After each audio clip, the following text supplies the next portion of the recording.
Hi guys, it's Andy from mcfcfantv and welcome to the Friday Night Social. And as usual, we've got some guests on. Let's bring them in.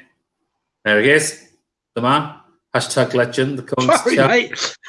How are you? All right? Yeah, I was in my own little world there for a minute, mate. He was listening. He was listening to the music, wasn't he? Just like yeah. It's quite relaxing. Yeah, I've just watched the EDS, mate. Good 3-2 win against Liverpool. Could have been a bit easier than it should have been. Really, we made Claudio Gomez made a right balls up at the start of the second half. Yeah, a great result. I think Everton beat Blackburn tonight, which means they're 8-point clear with 4 games to go. So looking good for the Premier League 2 title. Very good. Very early start for this fella. It's Ross. How are you, mate? Hey guys, yeah, good Andy. Hi Chris, how you doing, mate? Yeah, hey, mate. Pretty good. We've had you'll be all glad to know we've had a bit of a temperature change. Went out this morning with the dog and it's getting a bit nippy now, but it was 6 o'clock in the morning. So there you go, fellas. Happy days. That's what we like to hear. Well, listen, let's see who's on. We will have Sir Alan at some point. Oh, hey, just as I say that, has he popped up? Has he finally arrived? Has he finally woken up? Here we go. Let's very tardy. Hey up. Hey up, lad. What time to call this? Sorry, mate. I was doing my preparation because I left all my notes from last week about the UCL at my sister's and I had to redo it all. And I forgot to do it. I thought, shit, I've not got the stuff with me. It's all on Joanne's. Yeah, so I've had to redo it just to make sure I know what I'm talking about. Don't worry, mate. I've got loads of notes from last week. Anyway, so glad you're here. Finally, don't worry about it. Let's just go into the comments. We've got an absolutely packed show tonight. We have got so much to go through. So we're just going to say a quick hello to everyone. Cal's on. Hi. Sean says Sean. So Sean says, will be great game tomorrow. Great result for the EDS. It was. Charlie's on. Evening Blues. Looking forward to a brilliant FNS show tonight. Ronnie's on. Evening on. How are you? Brian's on. Good evening, gents. How are you, Brian? Simon's on. Evening, everyone. SOS is on as well. Evening Blues. Big, massive jump there. Sorry. Anyone seen the EDS play tonight? Yes, Chris has just spoken about that. Charlie was watching it. Good evening, everyone. Hope everyone's doing well, says Ozzy. Kex O'Neill's on. Hi, boys. Hope we're all good. Yes, very well. Thank you, Kex. Hope you're well. Hi, guys, says Sam Martin. Kieran May, your new way. How are you, mate? John Krogan's on. Hello, everyone. Kurt is on as well. Evening, chaps. Ocean Rage says, evening, Blues. How are we all doing? Dudley's on as well. Hello, Blues. Can't believe Wolves' goal was disallowed versus Fulham. Yeah, I saw that. I saw a little bit came up on social media. Hi, Kurt. Hope you're good, mate. Tom's on as well. Good evening, all. Hope everyone is well. Everyone on tonight, aren't we? Please give the vlog a thumbs up. Anyone who doesn't is a fact. There you go. It's facts. It's hashtag. What's he called? I've gone out my mind there. What's it called? Rafa. I meant to say that. Yeah, I'm trying to remember stuff and I'm trying to read comments at the same time. It's too late. It's too late. Maybe I need to do this at 3 in the afternoon. Mingy Wong, hi there, everybody. How are you? There you go. Hi, Chris. Hashtag legend, says Charlie. Andy, can I ask a question, matey? You can, if you want to, put it in the community chat, mate. Harry Kemp says, evening, lads. It's I do, Chris. It's thing I do. All right. First thing he does is a proper blue, isn't he? Hey, I'm Sound Charlie, says Kurt. Hashtag Blinkered, says Charlie. 2-1, says Dudley Lewis. Not even got there yet. Scott, evening blues. Pido Oaks is on. Hi, all blues. Jack Lee's on as well. Welcome back, mate. Good evening, blues. I know you missed a stream the other night, mate, but then you were having loads of problems with fake accounts. Let's hope that one is you. BHE FIFA says, evening, lads. How are you? Peter Koreski, you're new. Evening, chaps. Jack Lee says, hi, Chris. Hope you're well, mate. Mr. Crump himself says, Kurt. SOS, Elsham Rage says, 6 in the morning, Ross and Alan. The things you do for love. Yeah. Absolutely amazing. Savage Miles says, MCFC. Anyone else on? I think we have Lee Cullen there. A massive jump, sorry. Lee Cullen says, hi, all. Kex O'Neill says, Sir Alan, 100% blue. Abdallah says, hi guys, hope you're well. Leonard's on as well. Evening everyone, Andy and the company. Peter Curry's on as well. Hi fellow blues, sit till we die. Let's just see, is there anybody else? Legend Sweet's on. Hello guys, how are you, mate? JE says, evening fellas. Michael Feeney's on as well. He says, hi all blues, looking forward to another great FNS. We've got loads and loads and loads to talk about tonight. So sorry if I don't get through all of your comments, but that's the we have got tons and tons to get through tonight. We are going to talk about very quickly in a minute. We're going to talk about the Leeds game. Now, as you know, Tom did, he went on all Leeds TV yesterday at 8 p.m. until 9 p.m. On their channel. And then one of their guys came on our channel last night from 9 till 10, and it was really, really interesting. If you've not seen it, go over and watch last night's vlog. Go over and give the All Leeds TV a watch as well. It was very interesting. A couple of blues on there as well. Nick was on there. Nick's coming on our channel next week. So that should be really interesting. We're going to look at the annual report. Alan's going to look at the figures that were published this week, and I've got some bits and pieces as well. If you need anything thrown in, Ross is going to talk about Fernandinho in the second leg in the Champions League. Chris is going to talk about KDB extending his contract. Alan's going to talk about the UEFA Champions League proposed changes. Ross is going to talk about the left-back situation at Manchester City. And then don't forget, whatever you do, I did post in the community chat this morning talking about a prize, and basically said, we have a prize for you tonight, and that's for the best question that is picked by these three guys. They'll pick it, so there is still time if you want to, and there is a prize, and it's something I'm going to come to very shortly. But there is some artwork that we're promoting at the moment, and as you can see, Man City won Leicester 0, 70th minute. Binny Company, and there's some artwork there. Binny's goal is basically it's A4, and it can be put in a frame. So we've got one of those to give away, and that's down to Ben Edwards. Ben contacted us. He's doing some new prints now. If you look in the description below the video, there is a link to that particular Etsy shop that he's got. And what I will do, they're really, really cheap, guys, as well. They're not expensive. They're under a £5 for these prints, so I'm going to post it in there, and I did promise him that I would do that. But what he did kindly do is send us a few. So I've got one to give away tonight for the best question in the community chat. Not on the community chat on this live vlog, over at the YouTube channel. If you go into community, the question is there saying, do you want to ask us a question? And the best question that gets picked by these guys from the YouTube community chat, that's winging its way to you on Monday. So there you go. Also, I did want to give a shout out. I've given the link to Ben.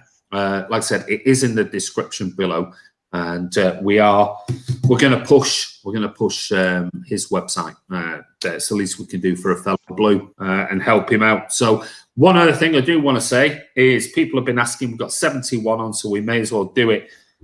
I will post it here. And people have been asking, and I do apologise that it has taken a long time. There's been a few little tweaks and things that this week me and Chris have got ironed out finally. But Patreon is live. So if you want to join the Patreon, there are 3 different tiers. There is a £5 tier, a £10 tier, and a £15 tier. Now, one thing I do need to say to you is here is the link to the Patreon page. So I will post it here, and I will also post it in the description below the video when it goes live on the channel.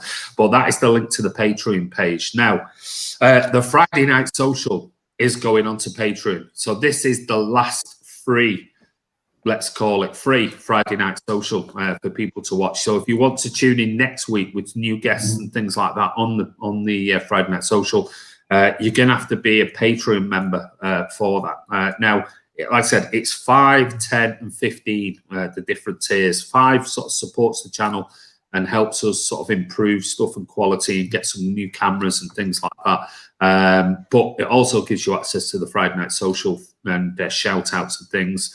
You'll see on the link, £10 gets you access to the Friday Night Social, gets you community chats and chats with us and other bits and pieces, and then the top tier level gets you access to everything. And there are going to be things on there like behind the scenes videos, the chats that we might have slightly before and after some of the Friday Night Socials and things like that. Maybe edited. Don't want to hear that.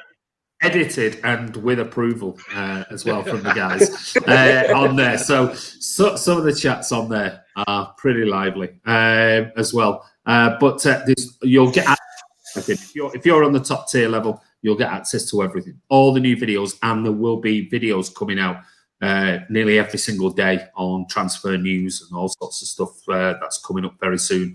So we've been working hard to try and sort of work out what we're going to do when the Patreon goes live. So it's all on there. Go over, check it out. And if you want to support the channel, feel free. But like I said, the Friday Night Social next week is going on to Patreon. And we'll give you more news over the coming sort of days about that anyway. But right, on to the Leeds game. Now, as we know, Tom did a full in-depth, breakdown and everything. 2 hours worth last night with the guys from All Leeds TV. Go over and watch that. But what we're going to quickly cover tonight is Chris is going to do his stats as he normally does. And then what we're going to do is we're going to go through our predicted lineups and give a score prediction. That will be it. We're then going to move on to some other subjects, and we're going to keep it sort of 15, 20 minutes for each one because we've got loads to talk about tonight. So over to Chris for his stats on Leeds. Right.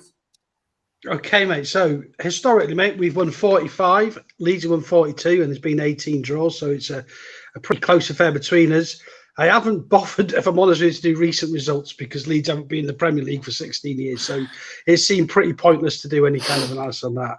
And obviously, the away game start of the season was a highly entertaining 1-1 draw. One of the best games of the season, I think.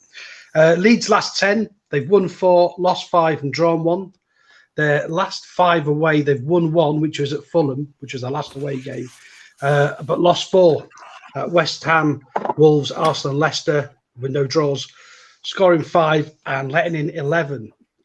Overall, they've got 7 away wins and 8 losses and no draws away from home, and that's the 11th best record in the Premier League. City, on the other hand, have the best home record in the Premier League. Last 10 games, we've won 9 and lost 1 at home. Won 5 and lost that game we won't talk about. We're scoring 14 and 6, so letting 6 in. So I think it's got a almost a predictable scoreline about it, mate. If you look at the recent sort of 2 teams' records home and away, so we'll see. Okay, very quickly, 2 minutes each, Ross and Alan. So come to Ross first. Overview on the Leeds game tomorrow. As we know, it's an early kickoff, 12:30 kickoff. So what are your thoughts on the game overall while I just get ready to write your score and team lineups? Yeah, I actually think the game's been overhyped a little bit. Some of the people I've been talking to are saying about like the game will be one of the best games of the season, and because of the way Leeds play football and blah blah blah. I've not bought into this myth about Leeds, if I'm being honest. I don't think they're doing well for a promoted side, but I don't think they play particularly great, fantastic football. This, Bielsa ball and all this that everybody goes on about. They've done really well this year, but for me, it's nothing more than that, and I can't see anything more than a City win. I mean, I don't think at the end of the day they're a mid-table team. If they're that great, they'd be higher than they are. It's based on where you are in the league table. So all this, they're a fantastic team. The fantastic teams, whether you like it or not, are the ones that finish at the top of the league. It's as simple as that for me. You can't be a good side if you're down there. But that said, I think they have had a great season for the team that to come up to be where they are. But for me, I can't see anything more than a City win. Probably a bit controversial, but I don't think there's one player in their team, which I always look at when we play teams. I don't think there's one player in their team that would get in our team, and that's where I'd go from there. So yeah, going for a City win. Nice one. Over to Alan. Before we do, Rod, I don't know whether you want to come off and come back on again. For me, I don't know what it's like for the others. You were a little bit delayed in there, so maybe it was just me. I don't know. I think Ross is having a bit of trouble with Wi-Fi. Yeah. Maybe come off and come back on again. Alan? First of all, it's a must-win game. I want to get this league season over and done with and win the league as soon as we can.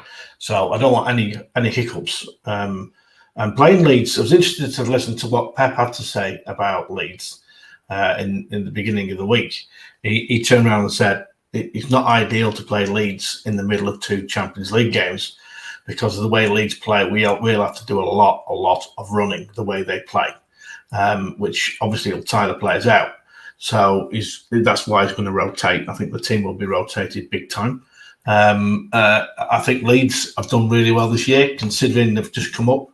I disagree with Ross. I think they try to play decent football, and they're a very energetic side. Lots of running off the ball. But Bielsa really knows what he's doing. There is limitations what Leeds are going to have, but that's because they've only just come up and they've done it with players that they had last year. Most of the players were there last year, so it's going to be a difficult game because of the way they play. But I can't see any way that City would lose. But you just don't know. I just want City not to make a mess of things and get these three, 4 wins that they need done straight away and not delay it. Because that'll start City fans panicking as we do, and the old City starts to come back. We don't want that. We just want an easy 4 straight wins, get the league seasons finished, and then we can rest players if we're still in the Champions League. Okay, right. Well, that sort of thing sums everything up. Chris has gave you details and stats and things like that, and Alan and Ross have had their say on it. So what we're going to do is our predicted lineups for tomorrow. Bear in mind, on the 14th, midweek, we have got the Dortmund return leg over in Dortmund. So, keeper, anybody going for anything different for tomorrow? No. Right. So we've got Eddie, and Eddie. Right. Okay. Full backs. I'm going to come to Chris first. Right back and left back for tomorrow. I think we'll see a bit of rotation tomorrow, Andy. That's what worries me a bit about the game. Because I think we will save a few players for Dortmund. So I think Cancelo will be at right back and and Zinchenko will be at left back. So you're going Cancelo and Zinke. Okay. Ross, right back and left back. Agree with Chris, but that's the only risk to us tomorrow. But I think it'll be Cancelo and Mendy. Okay, so you're going Cancelo and Mendy. Alan? I'm going Cancelo and Zinny. You're going Cancelo and Zinke as well. I normally give mine at the end, but I may as well just quickly go through. I've got Cancelo and Ake. Oh, there you go. There you go. I've thrown a curveball in there. So I think we've all agreed Cancelo at right back. We've got Zinke, and I've just thrown in Ake because Pep's just Right, centre-back pairing then. Chris? I've gone for Stones and Laporte, which will mean that out of the last 2 games in this one, they'll have each played 2 games. So gone for Stones and Laporte. Okay. Ross? Yeah, it's a good shout by Chris, but he just doesn't tend to drop Diaz, does he? I've actually gone Diaz and Aki. You've gone Diaz and Aki. Interesting. Alan? Diaz, Laporte. You've gone Diaz and Laporte as well. Okay. What did I go? Oh, sorry. Let me go back to my notes. Where was it? I had Diaz and Laporte. So I'm with Alan. I've gone Diaz and Laporte in mine. So holding midfielder then, Chris? Well, I think this is the midfield's the hardest to pick. I really do. Yeah, it is. Yeah. And this might lead us into a question. That's exactly. Later on as well. So I'm kind of giving the whole game away here because I've gone for Rodri. Right. Okay. That's fine. We won't go any more than that because we are going to discuss it later. Rodri, Ross? Yeah, Rodri. Okay. Alan? Rodri. You're going Rodri. Did I have a full house? I think I did. Yeah, I had Rodri, so it's a full house for us. We'll come to the 2 ahead of him then, Chris. I got Gundo and Bernardo. So you've gone Bernardo and Gundo. Okay. Ross? Oh, so as Chris said about being hard, because that's again. It's really hard. Yeah, the midfield. I think Bernardo will be one of those players, but I just don't know if he's going to risk Gundo. But I just can't. I know you don't get. I know you don't get 20 million a year for this on a Friday night social, but you've got to pick 2.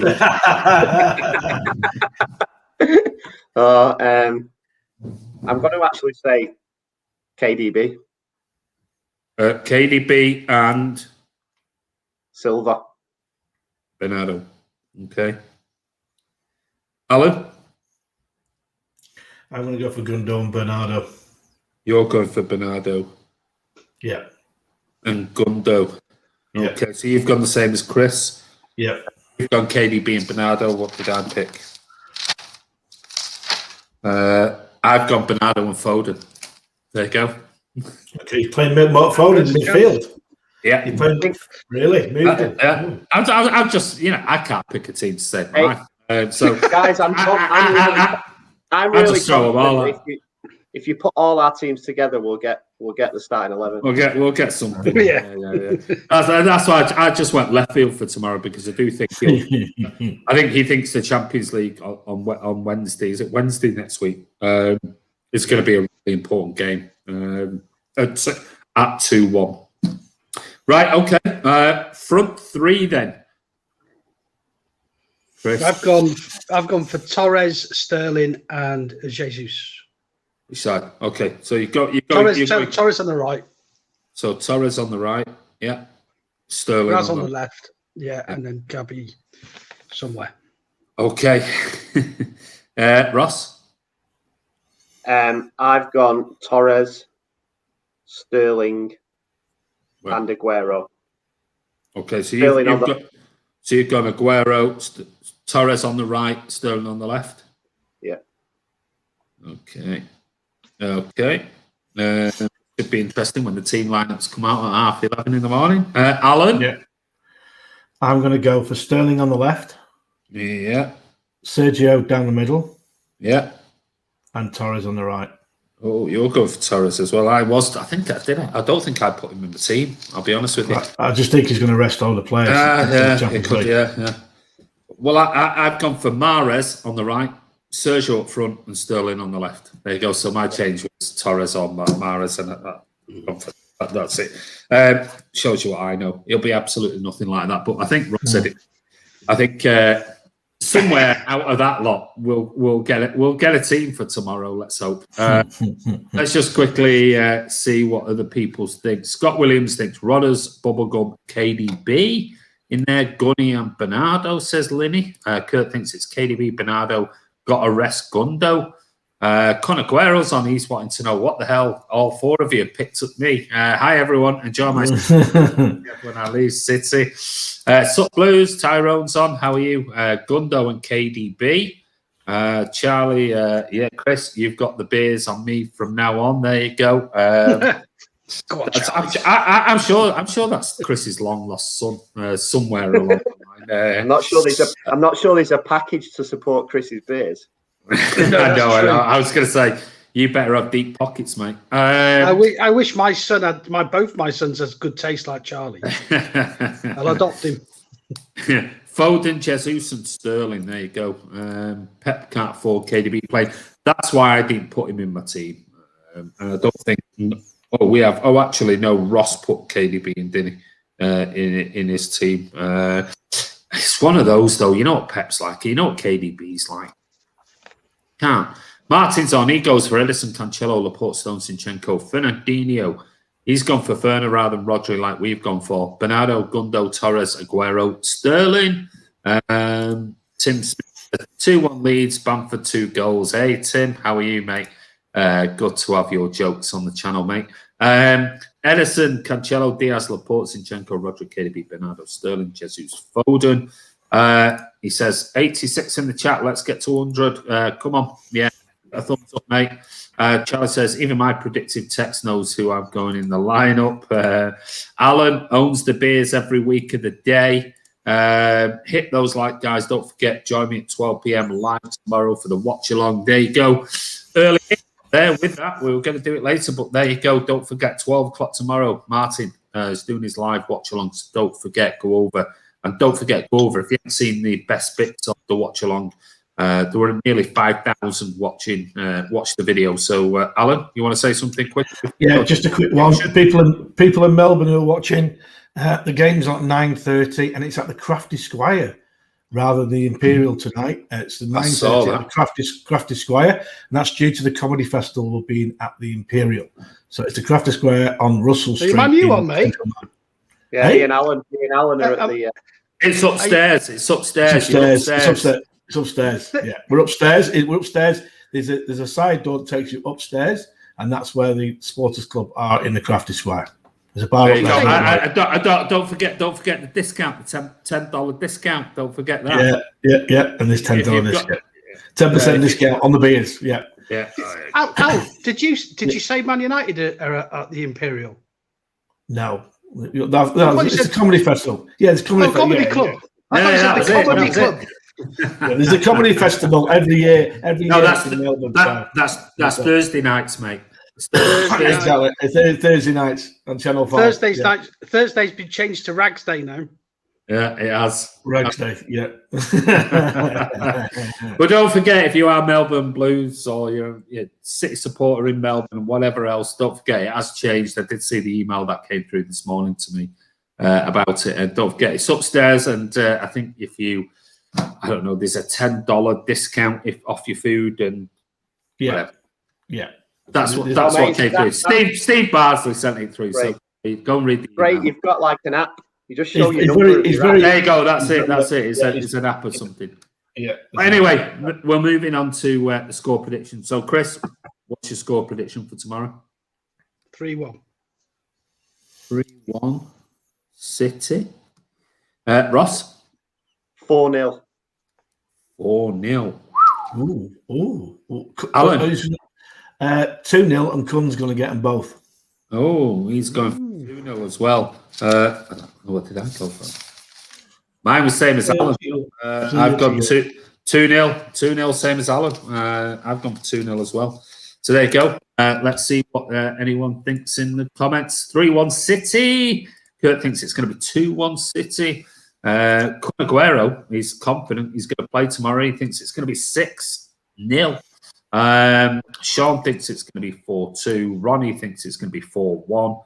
Kieran thinks it's going to be 4-1 as well. Scott Williams with Alan and me 2-0. J.E. thinks it's going to be 4-1.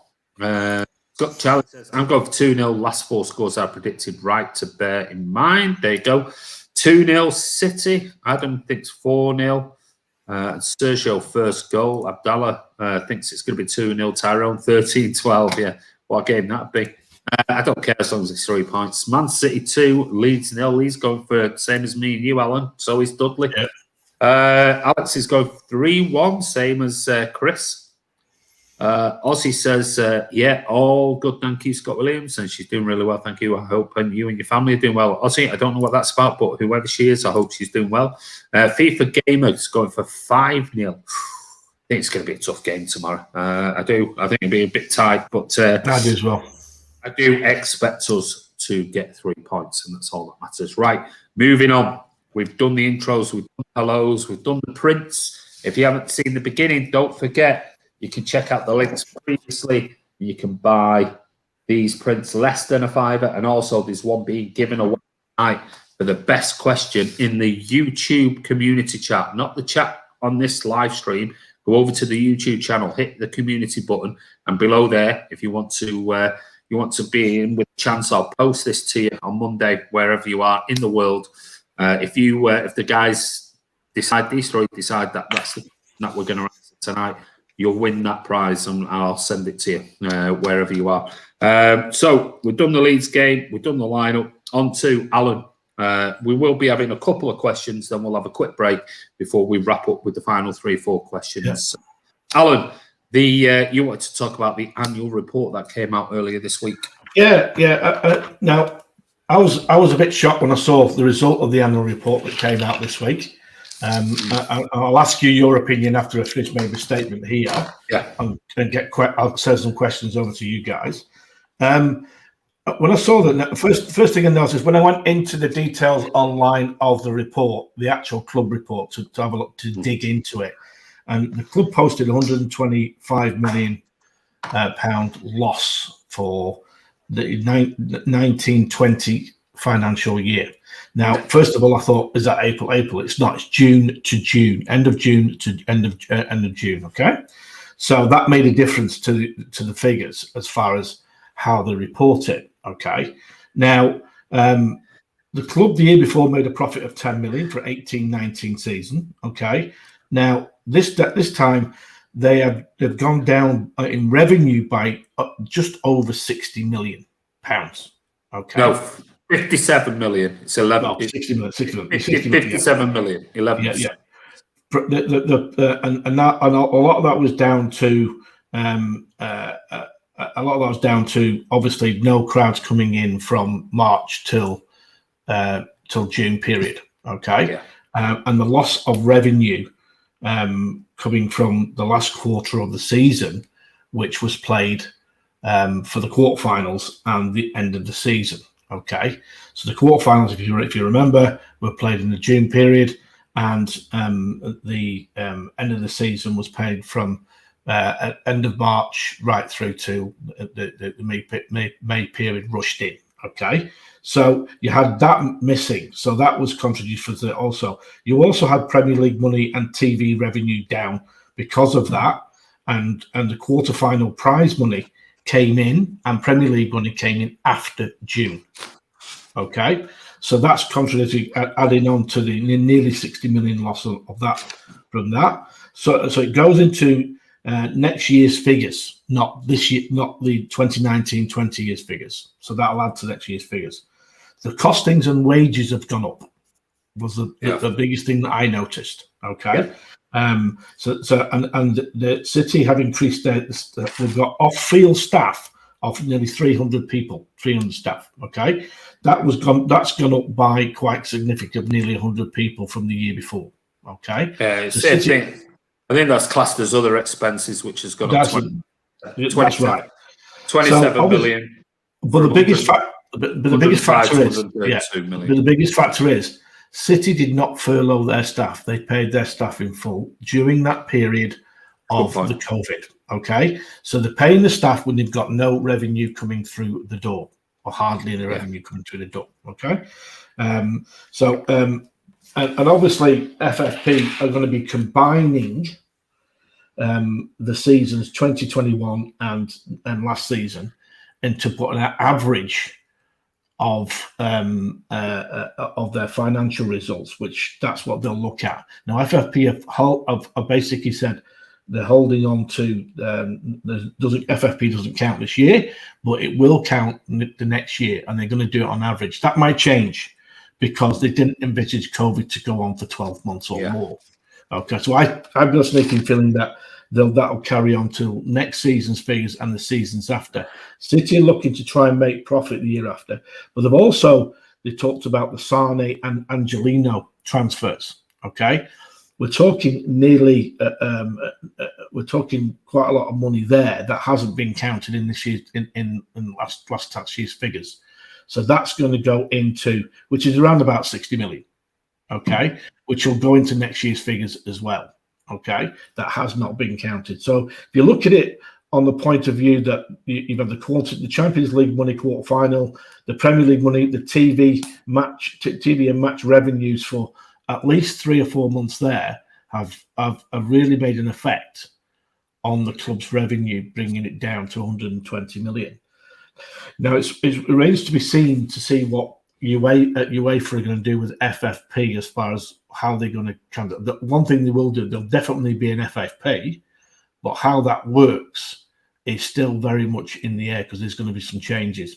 But the other thing that concerns me is we've got since the end of June to next June, we're still in COVID period, so we're going to have to make some money somehow to make us break even. All right. So that's going to be concerning, and it's very much up in the air. Now, we know all the other teams are going to be in the same boat because they are, all right? But I'm only concerned with City. And the last thing we want to do is start printing and publishing results that are pretty damning as far as losses are concerned moving forward. Because the one thing that the club's done is had good management in money. Well, they have reported a lot. From what I can see, they reported and got rid of a lot of the losses now, and then going for next year, trying to break even if they can next year with considering the situation. So I want to ask the guys now their thoughts on what their initial reaction was when they first saw it as first, and then what their thoughts of, were they concerned and how on moving forward and what the club's going to do, considering that UEFA are always all over us all the time. I know that there's been a few fans here, and we can name one person from a Tottenham Hotspur fan who was calling us cheats again, saying that this Sheik's going to pay it all off, blah, blah, blah. We have to make sure that club's now self-sustaining. Yeah. That is my biggest thing. So we'll go to Andy first. Your initial thoughts on when you saw that when it came out. Okay, first off, I think obviously you need to read the report. You need to read into the financials and things to be able to have a proper say on it. Now, I don't know whether Chris and Ross have read into the financials and things like that, and I don't know whether any of the viewers have. But I'll just bring up a couple of comments here, and then I'll go through my overview of what I've read in the report so far. Man has heard we have some money coming back from TV though as well, which hasn't been included. That's very true. We have got some money there. Thank you very much for the super chat, Alex. He says, there were a number of items that didn't go into the fiscal year calculation. Competition prize money will kick in as well for next financial year. So I think that's important. There are, and this is going to be the difference, there are some stuff that is going to push into the next year and might have been the best way to account for it, considering this leeway year that UEFA have given up for FFP. They might have done it in a smart way and go, I'll take defer that to next year. We'll push everything into next year. Now, we started off, and we haven't made tons of money as Man City. We haven't made money. And people can argue, well, United did 600, 700 million in debt. 10 million profit is what we've made, basically. It's nothing. Over the last few years. But we've made a profit.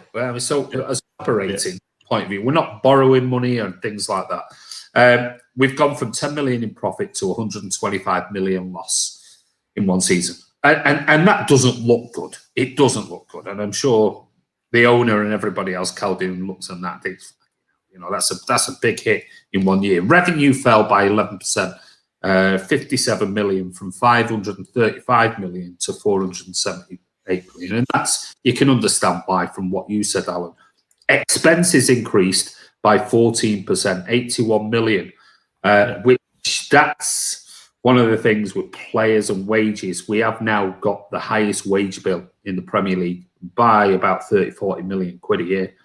Profit on player sales was up by 1 million to 40 million quid. A loss after tax totaled 126 million. Now, the driver behind the losses, and a lot of this information comes from Swiss Ramble, who did a full break on all this. Broadcasting fell by 63 million quid. That's 25%, from 253 million down to 190 million. Match day revenue was down from 55 to 42 million for obvious reasons. But commercially, it rose by 9%. From 227 million to 246. So off the pitch commercially, we're doing really, really well. The wage bill, though, is up by 11%. It's up by 36 million pounds from 315 million to 351. Now, when you've got players on the books and you then suddenly hike this massive wage bill and you're not getting in the revenue to pay of course, there's going to be a problem somewhere down the line, which drives a loss of 126 million. Player amortization rose by 19 million, which is 15%. It went up from 127 million to 146 million.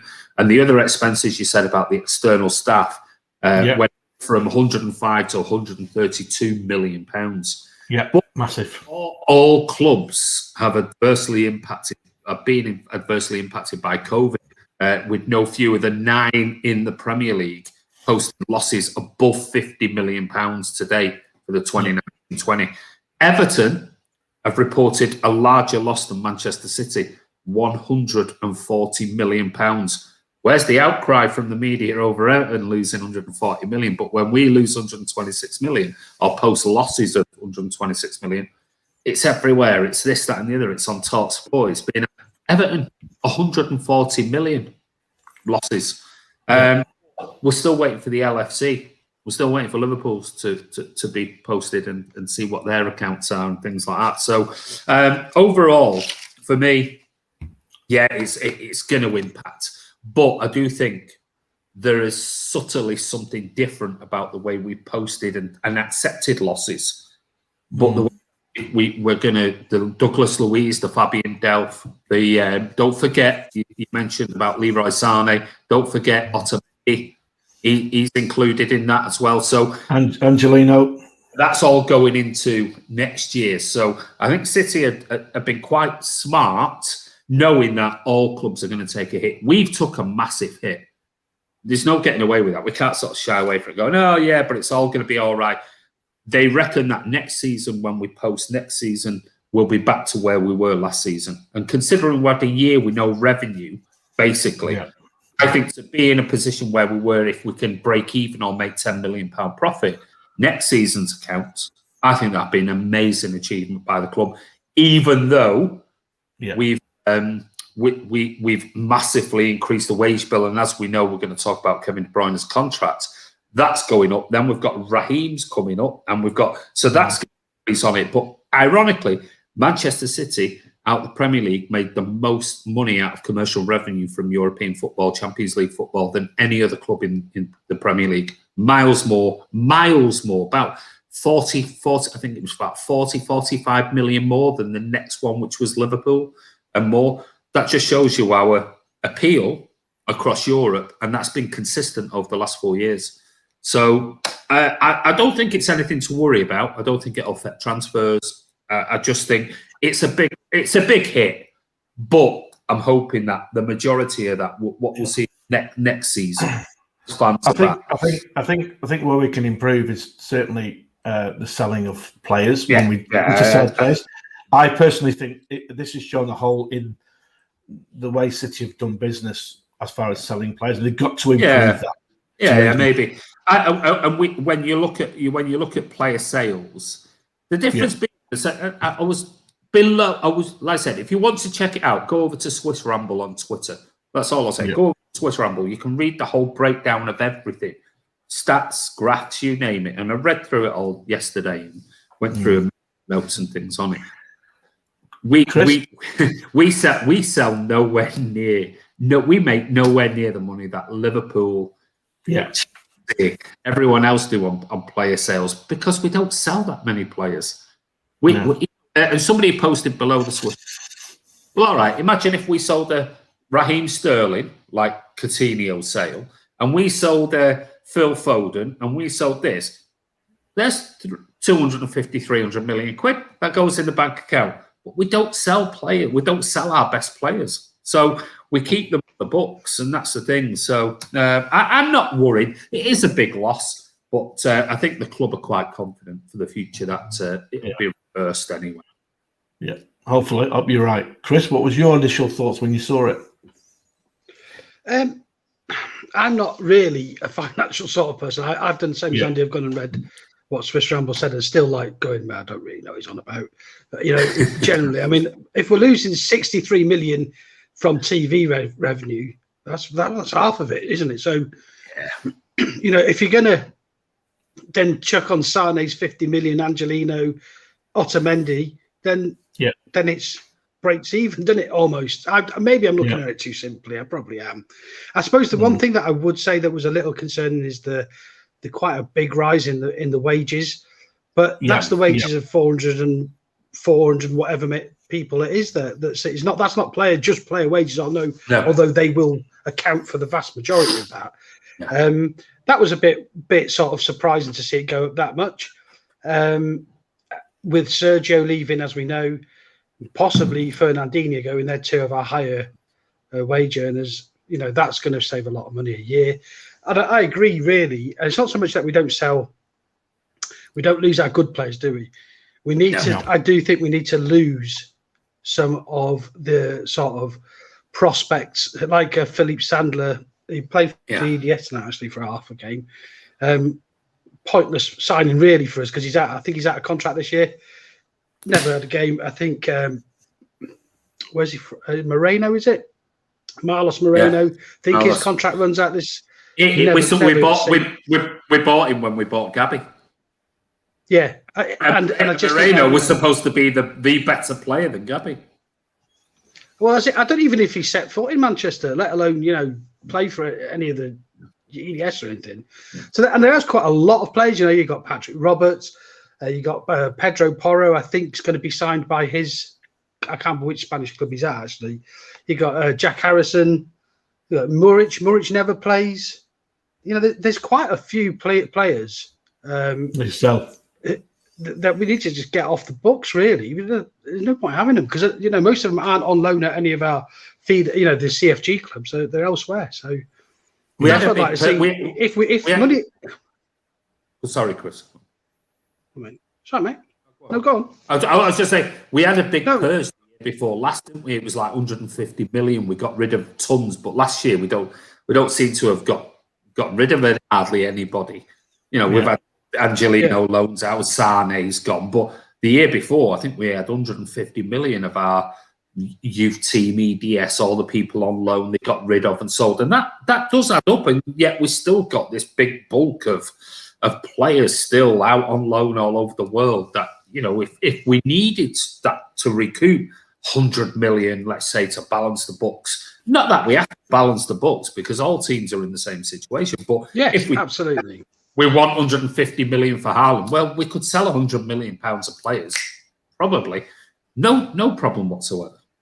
Do you envisage? I hear what you're saying, and I think maybe on a purge of this summer when the season's finished, of selling some of the youngsters that are definitely not going to make it is a thing that the club need to do because of the situation. Yeah, but is there anyone in the first team squad that you would offload to raise funds that we could do without? Not big funds. I don't think so, Al. Not for big fun. I mean, we could get rid of a few, but nobody that would bring in. I mean, I know some people on here will say, let's get rid of Raz. We might get 150 million. All right. Let's not get into the argument of last week. Not about that. But I'm saying, if you were looking at it, who are you going to sell? Well, you've got Bernardo, who's in and out the team. You've got Raz at the moment, who's in and out the team. You've got Mahrez in and out. Sergio's going. I don't think he'll sell Gabby, if I'm honest, and I don't think we get. No, I don't think he loves Gabby. I don't think we'll get tons and tons of money. We might get 50 million for him or something like that if we're lucky. Yeah. But then you're not going to sell Kevin De Bruyne. Who else is there to sell? Mendy, that's it. You get 10, 15. You're not going to get. So when we're No, so when you talk about your big players, you're talking about ADB. No, Raz. I can't see him selling Raz. He loves Raz, but if he did, he's possibly one. Bernardo, I can't see him selling Bernardo. No way. Raz is possibly the one that coming to the end of his career. If he doesn't get offered another contract, we might get 30, in City, 30, 40 million possibly for him. But we're not going to make 150, Coutinho type of money. There's no players unless you're for prize assets. Liverpool was smart when they sold Coutinho and bought the keeper and the centre half. That they were smart when they did that. It was the right thing to do at that time. I thought. Yeah. It was daft money, though. It was. How could you turn down that money for Philip Coutinho? Don't get me wrong. It's bonkers, but you have to take into consideration is now we're in the COVID era. Who's going to be spending lots of money on these players? That's just not going to happen. Your Haalands and your Mbappes, that sort of world-class players are going to have quite a high. That's why I'm convinced that Haaland won't be 150 million. I'm convinced that because no one will spend that. They're going to have to pay in at least 5 drips to be able to pay for that kind of money. There's no way to be able to pay it in one hit. I don't see a club in the world that can do that at the moment, and that includes us. Not with a lost thing of 125 million. If we go out as a club and went right, bang, here's 150 million plus 40 million straight on top, we're asking for trouble if we do that. Considering the losses we've had this year, I think we'll be asking for trouble. But don't you think, Alan, that the club would be? You can't deny how well run we are. They're obviously done something strategic with the way they've gone about this reporting of taking the losses. They're doing it because this is the free pass you get from the FFP this year. So they've done it now. And that could continue, couldn't it? Like you say, they didn't expect this COVID to be so long.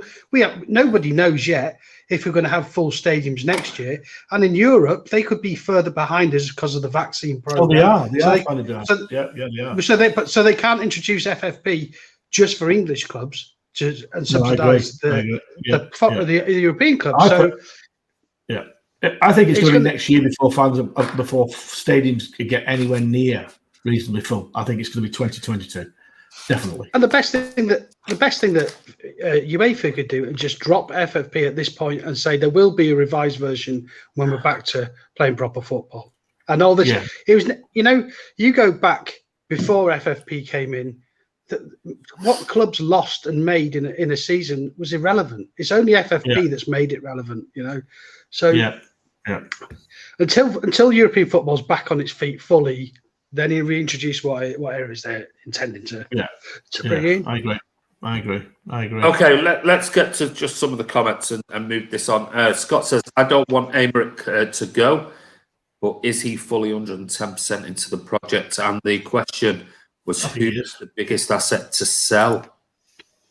Blue Art says, in hard times, any business holds back on investing in stock unless it's absolutely vital to protect the club's business. The clubs won't do anything stupid in the current COVID and climate. I agree with that comment, big time. Neil says, Liverpool must have thought all their Christmases had come at once when they got 140 million for Coutinho. He was worth about half that amount. Yeah, I agree. Take it though, don't you? Torres has tons of potential. 20-year-olds Spain regular bargain at 20 million. He is. Do we know also about shirt sponsors? Does it run out this year as well? Stadium sponsor is running at, if I remember rightly, 45 million a year. Sorry, I might be wrong. I think it's 45 million a year, and the shirt sponsor's 64 million pounds a year, there or thereabouts. There are others. There's Nets and Tires. That's 10 million pound a year, and these are increased. We've got the match bet, whatever it is, the sponsors on the training shirt, things like that. So I think commercially off the field, the club in the Swiss Ramble said the club are doing a very, very good job, really good job. Obviously, COVID has hit us hard, and at the time when we moved 30, 40 staff off the books, and we've got that extra money from that side. I just think we have to take the hit, but we have got money coming back in the next. Yeah, this year is very important. We do things right. This year is very, very important. Yeah. I Chris, think, sorry. yeah, I think you're right. I'm just saying about. Yeah. Yeah. He's there. It's in dark. It's in dark. Oh dear. Oh dear. Yeah, it's just what I was going to say. Do you know what? I've forgotten what I was going to say. It was about what you're saying about the commercial stuff going up, and that now Swiss Ramble said that we've narrowed the gap to that 30 million on United now, which is a massive reduction. They're saying the United has stayed static for 5 years. Yeah. So if it goes on that current trend in another 5 years' time, you can see that the Glazers aren't going to be very popular over there. Not that they are anyway, but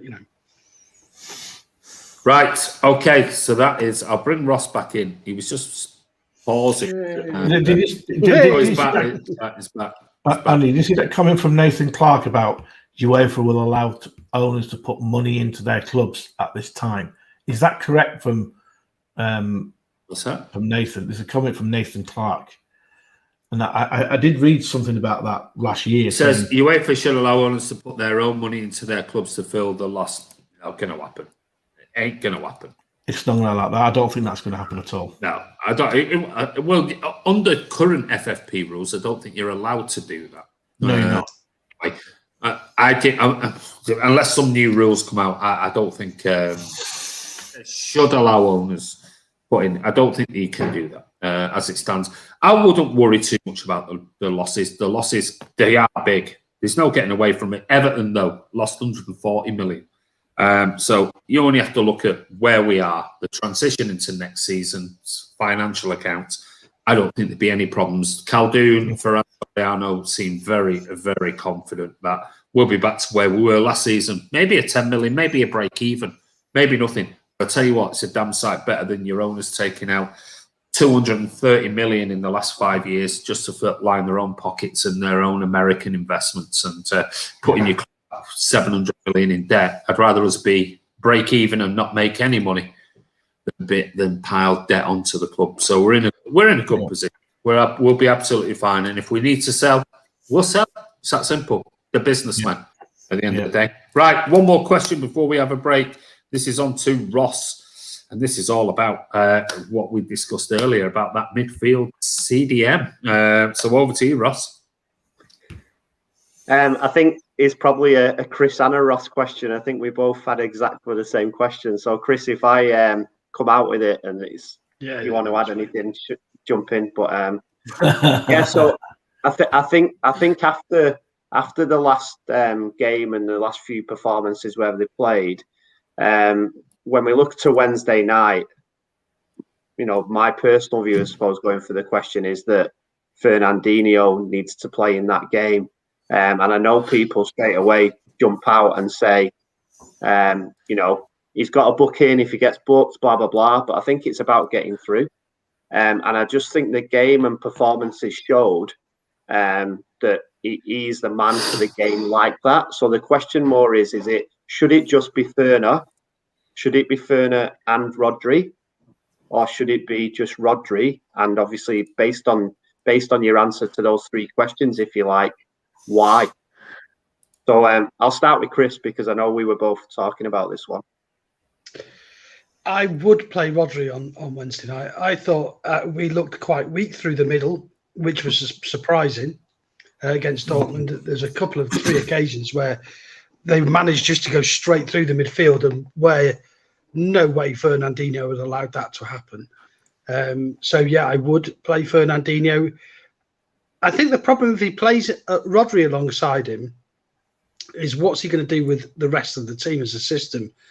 And if he goes to a back three with Laporte, Stones and Diaz, are we then going to say, he's doing it again, he's doing it again? But at the end of the day, up until fairly recently, we were FC, clean sheet, clean sheet FC, what do you call it? And that those sort of we're not quite as tight at the back at the minute, but we know we have the personnel to be fairly meagre. And could we go to Dortmund and play basically for a clean sheet? Now, it wouldn't be the first time a club's done that in Europe. I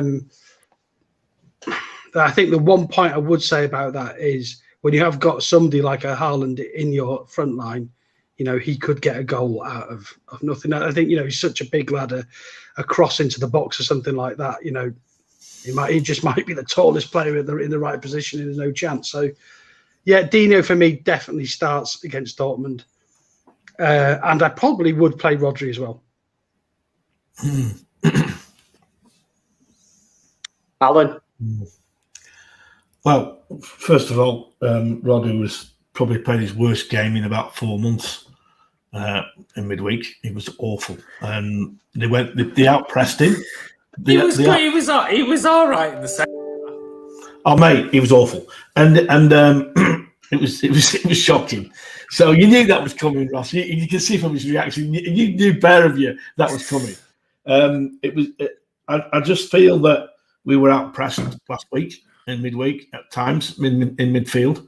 I felt they pressed very, very well. Next week, Fernandinho will start for me all day long. But I'd probably go what Chris said. I'd probably start with 2 CDMs. If it goes pear-shaped, just go with 1. Because it will affect the way we play going forward if that happens. But it can work. It depends. But Fernandinho will be definitely started. And then if Rodri needs to come on, he needs to come on, or he plays in that 2. I wouldn't. I thought City last week changed the tactics in a way that tried to stop conceding goals, and it went pear-shaped because we conceded. It made us more open. I just want City to go out in the Champions League, the quarterfinals, and play the way we can play. And if we go out playing that way, then I'll go fine. We've been beaten by a better side. Simple as that. But I just want us to go out there and play the way we can play, and go out and attack. Because I'm pretty convinced if we go out and attack teams, we'll score. We only need to score over there. And I think that'll kill them all, especially if we score the first one. I think that'll be it. But as far as Rodri or Fernandinho, I'd Fernandinho first for me all day long. Yeah. Just on what you said there. Sorry, Ross. Can I just say, I watched the All Leeds TV thing yesterday with Tom, and Joe I think it's Joe on there, is Andy. He expected the City in these games to be a gung ho affair. Well, I just don't think it will be, and I don't think City have played gung-ho this season. I don't. So I don't think that. Well, he's thinking, Chris. He's thinking about the game at Ellen Road, where our team played well. Listen, they played well first half, City, and then they ran out of legs second half because they weren't fit, and you could tell they weren't fit. And I think City players are now fitter, but I think you're rotating of players that'll be fresh tomorrow. So I don't think it'd be gun ho. I still think Leeds will have a go. I'm talking about Leeds, but I'm equating it to you saying that we should just go out and attack, because I don't think we've actually played as attacking this season or since the West Brom game. Or whatever game Pep said it was. No, I was sort of saying from last year when we played Lyon, when he changed it completely system and it affected us going forward completely. What I'm saying is keep staying playing the same footballs we have been doing, but being more solid as a team in defence, because we've not been solid since the derby, in my opinion. Just before the derby, we've not been solid in defence. I don't think we have, and that's not just it's the whole team. And I think people seem to get a little bit carried away when we say that player didn't have a good game. That doesn't mean, like, I've been sat with Alan, and Alan's actually said to me, I was wrong about Rodri. He's had a good season. But I agree with Alan. He wasn't great, especially in the first half on Wednesday night. He wasn't great. He was causing problems for us. They were coming right through. Silva wasn't great. There's a lot of players that weren't great. Cancelo wasn't. That doesn't mean we hate them. It's just then we're talking about which team should we pick, right? So I think we've got to win that game, and I would personally, I'd go with both of them, because I think we need the trouble came from that central area, and at home they're getting beat as well. They're going to come for us more. But I'm with Chris on the gung ho thing, and that's why I said in my Leeds comments, the City Leeds game has been so overhyped. I know I said City will win 4-0, but I think City will win 4-0 because they're just a better side. I don't think it's going to be end-to-end constant shots. Like we create chances, but we're not gung ho. We create chances because we play good football. But Andy, what do you think about the midfield? For what? Sorry, what he's doing something. What is the question? I'll answer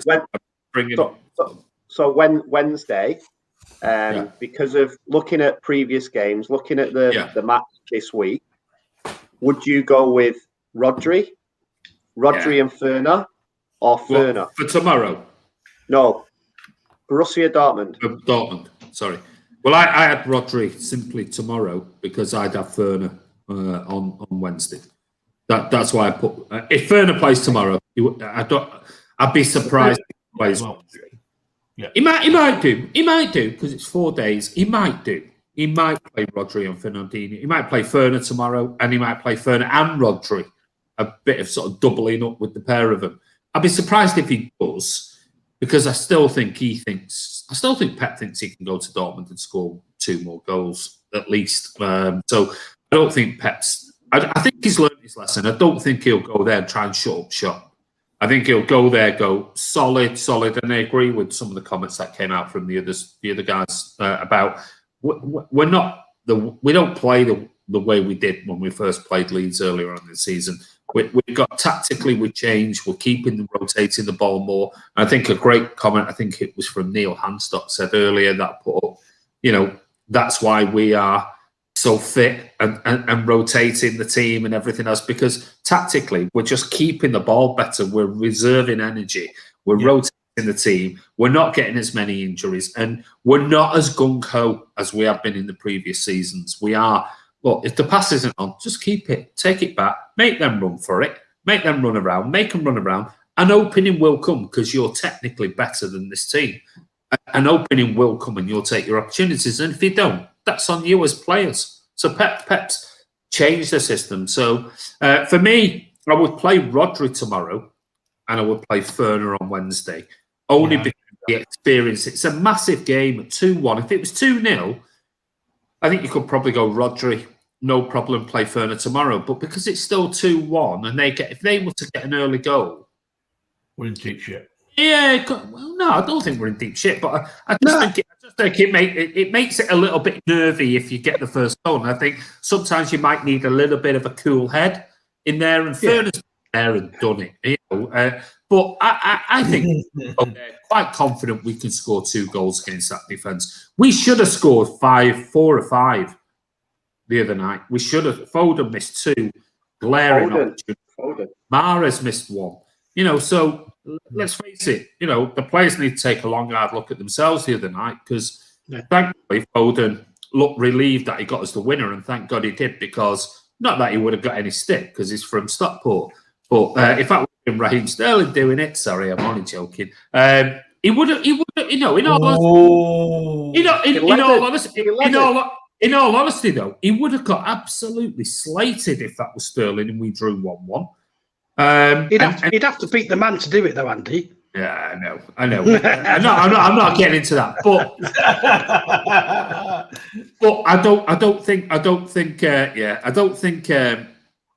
I think we need to take our chances when they come on Wednesday. I really do. Would you play Kun?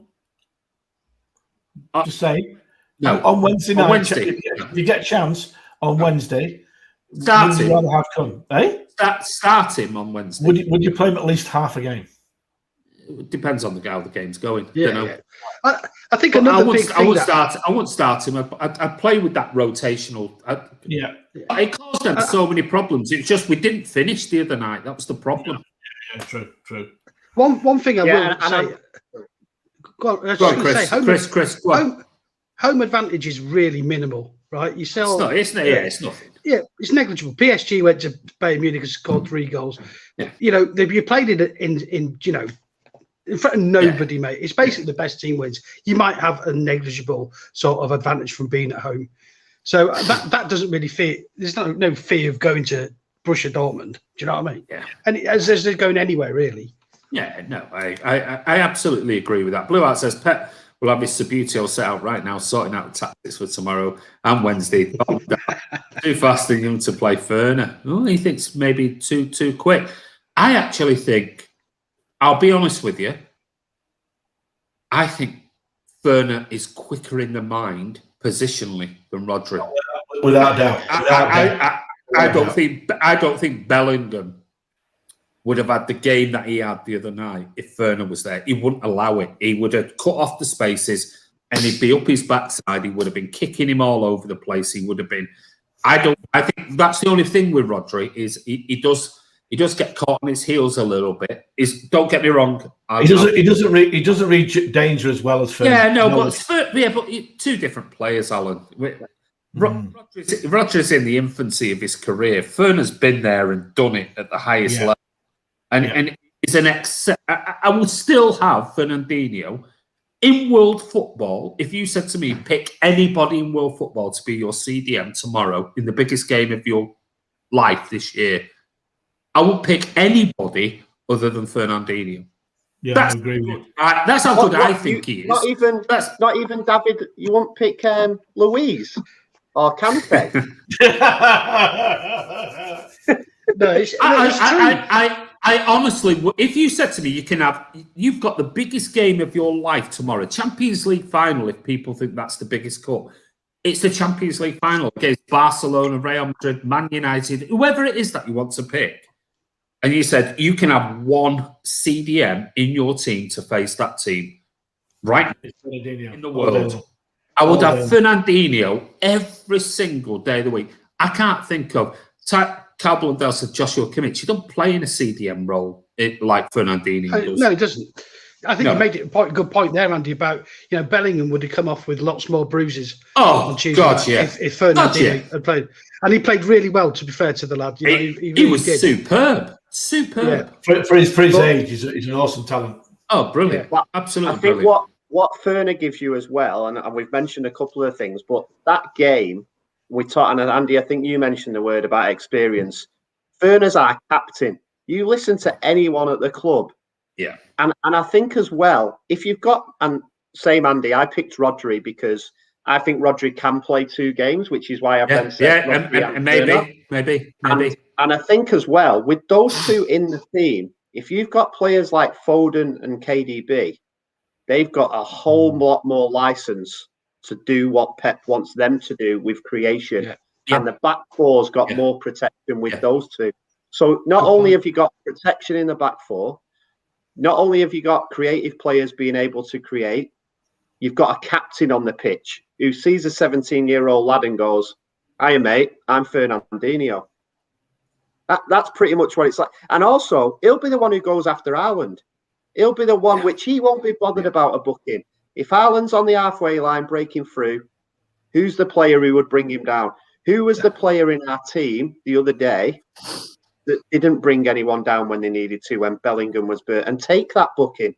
Fernandinho's that player. Now, people say these tactical fouls. It's always been in football. Take one for the team. Do it in the right place. He's just very, very good at it. Probably does 4 and gets 1 booking. Yeah. He's very good at it. And I think you nailed it for me, Andy, with the about the his mind. He might lose a yard of pace, but actually, I still think he's probably quicker than Rodri. I'm going to say I'd be very interested to see him have a sprint with Rodri because I tell you what, when Fernandinho plays, I see him being the last line of defence a lot more than I see Rodri. Yeah, I agree. So, you tend to see Rodri running back, chasing players, but I'm not. Listen, this is no. Be careful, guys, because I like Rodri. Going to erupt. No. Huh? Yeah. He's playing. Martin will come on in a minute. I like Rodri. I do like Rodri. I really do. Don't get me wrong. But the question was, who would I play if it was my choice? What do I know? But I would play Rodri tomorrow and Fernandinho. He might well play Rodri tomorrow and Rodri and Fernandinho with a KDB or a Gundogan. He might even put Gundogan in there and put KDB as a false 9 next week. That's what I think. To squeeze him in with something else. So, I mean, we don't know. I'm listen. There's no decrying from Rodri. I think he's had a great season so far. I really do. I know, Alan, you said you thought he was garbage and that. I thought first half he a bit sloppy, but I thought he did well in the second half. But he's been very, very 7.5 out of 10 for me this season. Yeah, and there's no, again, Martin, calm down, mate. There's no hate for him. I just think that I just think that about 3 or 4 players in City's team on Wednesday night probably had their worst game of the season. That's the way it is especially in the first half. God. I don't think we played that bad, but 4 of our players can play a lot. I mean, there's other, but there's certain players, like I said last week, you can't go off without getting into it. But certain players on Wednesday didn't play well. But Rodri would play well with Ferna against Borussia. I've got no doubt about it. I think certainly the other night there were plenty of 6 and lucky 6s the other night. I think some players got away with it the other night, and there were some players that I thought were very, very good as well. But I thought was very good the other night. No easy games at this point, mate. No easy. There's games. nothing. No, there isn't. No, there isn't. No, there's definitely not. And Wednesday will not be an easy game. And I think, I hope Pep. I hope Pep doesn't overthink it. There were people. There were people saying the other night they thought he overthought it again, winning 2-1. I thought it was a good win. I thought it was a good win.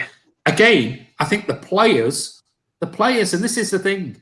And I said this time and time again when people said, "Oh, Pep's this, Pep's that." No, hold on a minute. Look at those games. If we created one chance the whole game and got beat, you go, not great.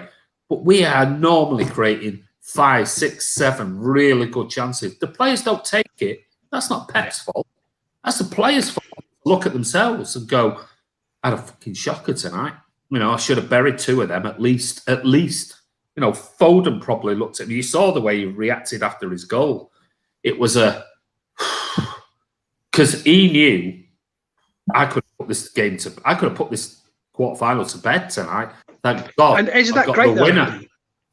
Oh, brilliant! That's because great. that is what you want. Yeah, of course. That 20-year-old kid isn't running around going, "I've won the game." Absolutely. He's like, absolutely. Thank God for that, And brilliant ball by Kevin. That's instilled to him by not only his family and everything else, but by Pep. And by Pep's constantly keep saying, he can do a lot more. He can do a lot more. How many times has he pulled him up when people said he had a great game and he went, yeah, he did this wrong and he did that wrong and he needs to get better in this. And Pep wouldn't have been happy with his performance the other night. He would have been happy for his goal and the winner, but I bet you he dissected his whole play going, fucking hell. You've got to do better in these situations. If you want to take the next step, Ronaldo was scoring goals like that at 19 and 20. You're 20, nearly 21, almost 21 next month. You need to be finishing these when you get in these positions. If you have expectations of getting anywhere near Ronaldo, that type of thing. So, I think. Well, for me, back to the question. I think it's that's what I go for. What Pep will go for, who knows? But anyway, loads and loads of people in already. Thank you so much for all your comments. We have got 1, 2, 3. We've still got 4 more questions to go on the Friday Night Social. We've got next up after the break is Chris talking about KDB's contract. We've got Alan about the UEFA Champions League. We've got Ross about the left-back situation. Then we've got the viewers' questions. Don't forget, whatever you do, don't forget, if you want to win or be in the chance of winning one of these particular artwork prints of Vinny's goal against Leicester, 70 minutes in, that strike, Ben Edwards, and the link in the description below. Don't forget, what you need to do is don't put your questions in here. You need to go over to the community chat on the YouTube channel. And there's a question there asking, do you want to ask us a question tonight on Man City Fan TV on the Friday Night Social? If so, post it in the comment below that in the community chat. These guys will pick a winner of the question. We'll answer the question, and that person, I will send you this on Monday, this print, this artwork here. And don't forget, the description is in the description for X is in the description below this video. So anyway, we're going to take a quick break. Kun Aguero, Andy, do you've asked this about 15 times. Do you love Pringles and Coke? I don't like. I like Pringles. I don't like. What flavour? What flavour? What's your favourite flavour? That was very Manchester. That flavour. Just the red is salted, mate. I don't know. Original, right? Just original. I don't drink Coke, so I don't like Coke. So I don't drink anything like that. I don't fizzy drinks. That no. Soda Stream. No, don't drink anything. I don't like stuff like that. No. So blueberry juice. Blueberry juice. I like blueberries, but no, not fizzy drinks. I'm not into that sort of stuff. But Kit Kat. Now there's a break. There you go. That's perfect for this break. Blue Heart, well done. Ronnie likes his sour creams. But anyway, go and get some sour cream Pringles, Ronnie. We're going to go for a quick break. We'll be back in 5 minutes. And Scott Williams is with you. Ronnie, he likes his sour creams. Chris, what's your favourite Pringles? Do you like Pringles? I think Chris has gone. If you ask me if interesting fact. I think if you can hear me, sell Pringles. I used to sell Pringles when I worked for Kellogg's. Oh, did you? There you go. Chris has gone. Alan, before we go, do you like Pringles? Yeah. What's your best flavour? I like food in general, as everyone knows. What's your favourite? Salt and vinegar. Oh, yeah, I'm with Alan. Salt and vinegar. They make all your mouth all tingly. Oh, yeah, there you go. Blue Hat says, see you soon then. Chili Doritos. He's going for that. Prawn all day long. Prawn. Did they do prawn Pringles now? Ooh. Yeah, they never heard of prawn Pringles, did they? Right, anyway, we'll be back in 5 minutes. Don't go anywhere. We're not going to come off the screen. You'll just hear, you'll see like a blank screen. But don't go anywhere. We'll be back in a few minutes. And we've got some great questions. We've got KDB extending his contract. We've got the UEFA Champions League proposed changes. We've got the left back situation, and we've got the viewers' question for tonight with a prize. So go over on that community chat on the YouTube channel. Get your questions in now. Otherwise, if you're not in it, you're not going to win it. So we'll see you very shortly. But take care and stay on the channel, whatever you do.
Hello, we're back. Sorry about that. I didn't remove that off there. But we're back on the Friday night social. Hope you've had a drink, pee break, whatever it is that you need to do.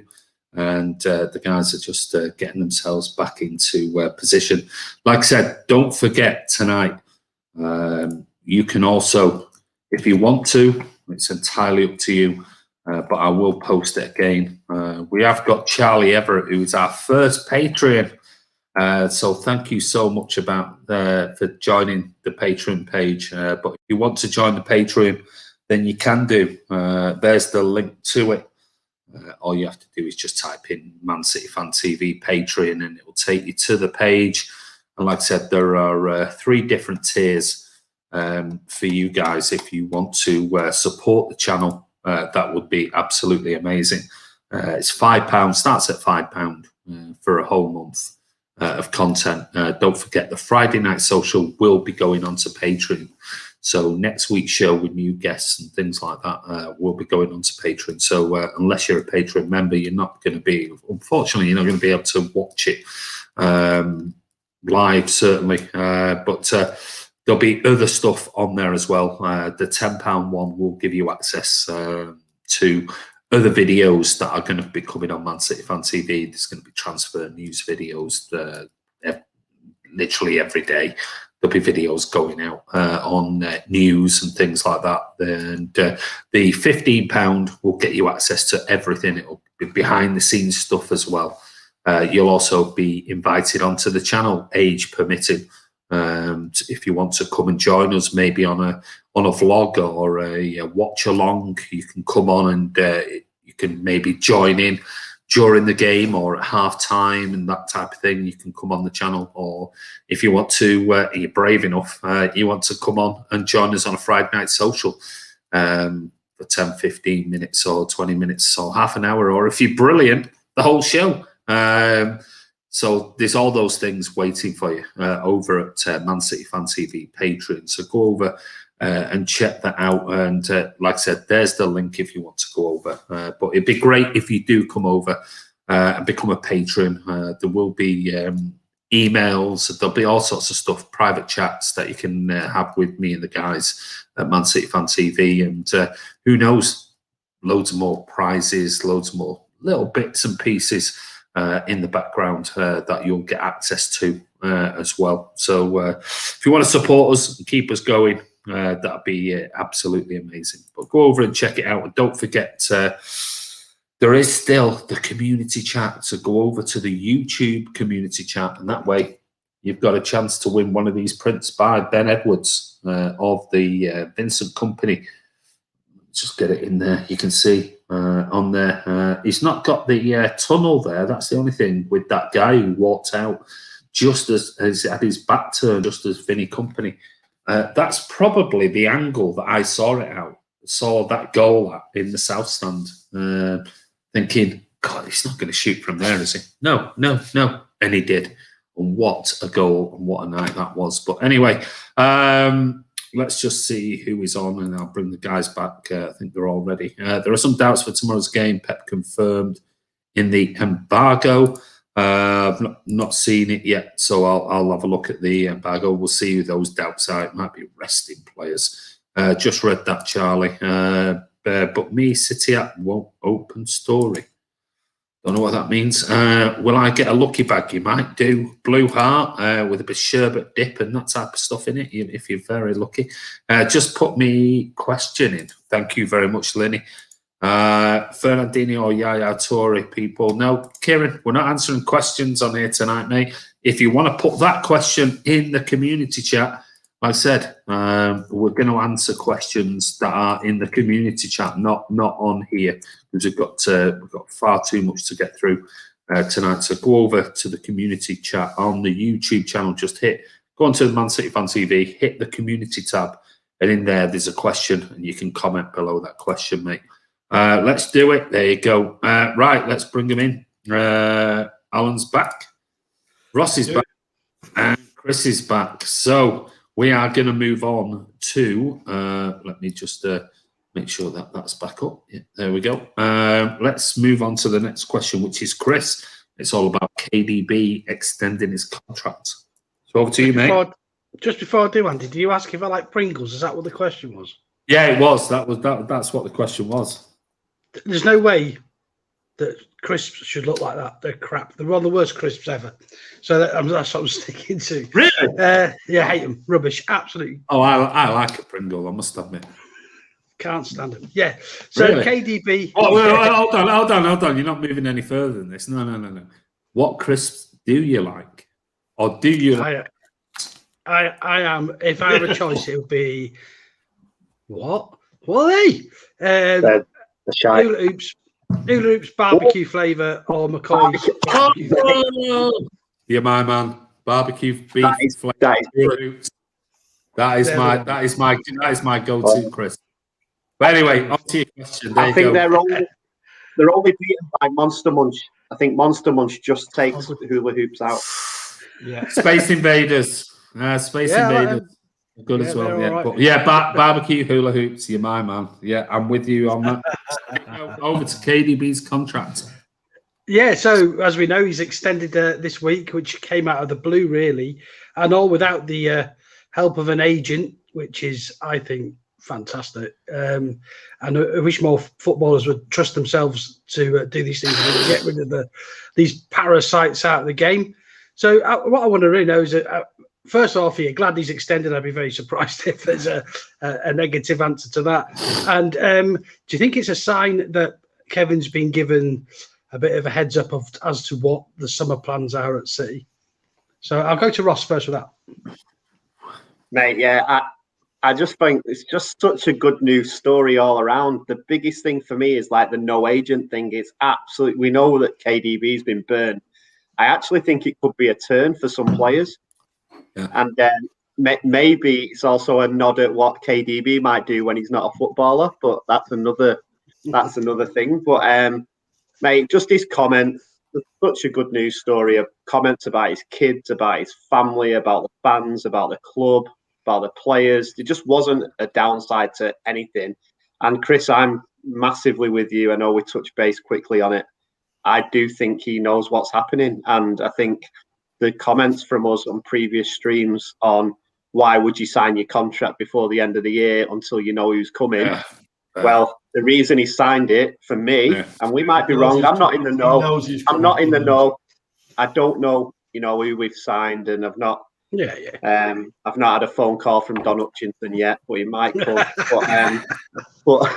But I just think it's super exciting. And you know what? Even if we don't sign anyone, we'll sign KDB, which is like signing a player. And I think the lift that will give, although I was surprised when I sat down and actually thought about it, it's actually a really clever move. I think other players will get a lift from that. The fans, not even at the ground, get a lift from it. We're talking about it now. Players who we're looking at are like, KDB's definitely going to be there.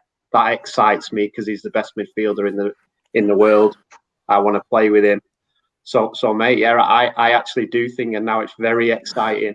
Who are they talking to? And now when they go and talk to someone, even if it's not planned, it's now, hey, we've just signed KDB, he's staying. So we got it going on here. Do you want to be part of that? I think it's a big move all around. I think, as we know, we're going to be in for a striker to know that they're going to have Kevin De Bruyne sticking, for them to score. You think I would have thought any striker would want to play with Kevin. Alan, what's your thoughts? Yeah. Well, it's just a pity Sean Goater's not around, really. Can you imagine being fed by Kevin De Bruyne and how many goals he would have scored? Unbelievable. No, there we go. I've got my half-time drink, my Bovril. So my wagon wheel's in the fridge. So I've got that. That's like reminds me of Main Road. Wagon wheels. Oh, they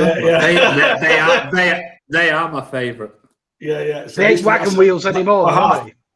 Yeah, they got smaller. Yeah, they're not. They're smaller. They're not the same, but Bovril at half time underneath the Kippax was fantastic in those days. In the freezing January days, superb. Anyway, KDB side, it was a massive lift for everyone. It wasn't, you can see what the club were trying to do when they released that information, as well as the financial report to give everyone a lift as well at the same time. But yeah, he's massive. He keeps him at the club till he's basically retired, really, and he can go to New York after that if he wants. But yeah, it's a huge, huge lift. But I'm convinced, like Ross has hinted there, that he knows who we've got on our shopping list and who we're trying to bring to the club. You know, and I think once he knows, because he actually said he wants to find out what's happening with the future, what's what players we're trying to bring to the club, all this, the ambitions of the club, and I think he just answered everyone's queries there. To be honest with you, fantastic news. Gaffer? Yeah, well, I do think somebody made a comment here. I will bring it up because I think it was Nathan Clark said here. Just seen City Extra say Sterling is doing something similar, but setting up his own agency. And I do think this will be a massive turning point. I was listening to Simon Jordan the other day. Was it yesterday when it was announced or the day before? I heard it as well. It was good. Yeah. And he was talking about it, and he said it's about bloody time. He said these are 26, 27, 28-year-old men. If they can't, he said, I was running Crystal Palace at 26. If they can't sort out their own finances at that age, it's all right being 19 when you need a bit more advice and things. At that, when they've been in football for so long, they know how it works. If they can't sort it out without being 40 million to these bloody agents who are parasites, bottom feeders, he said there's no need for it. He said clearly Kevin De Bruyne has gone in, and the rumours are he employed a data analysis broker that broke down his stat performances and everything else, paid himself and went into City. Him and his father negotiated the deal, which is an £83 million contract. What he's decided on is a higher weekly salary and less bonuses than what he was on before. So the rumours are, we don't know whether they're true or not, but it's around about 380 grand a week, which is still 120 grand a week less than Paul Pogba and 200 grand a week less than Sanchez was on at United. So maybe he's just got an agent, but I think it's so refreshing.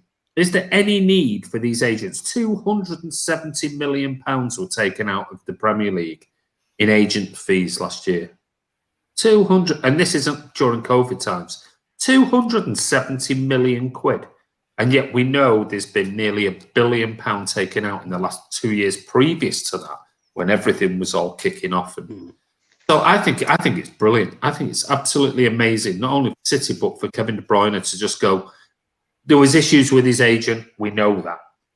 And maybe after he got bit by his agent, and there was some legal issues which we're not going to go into with his agent.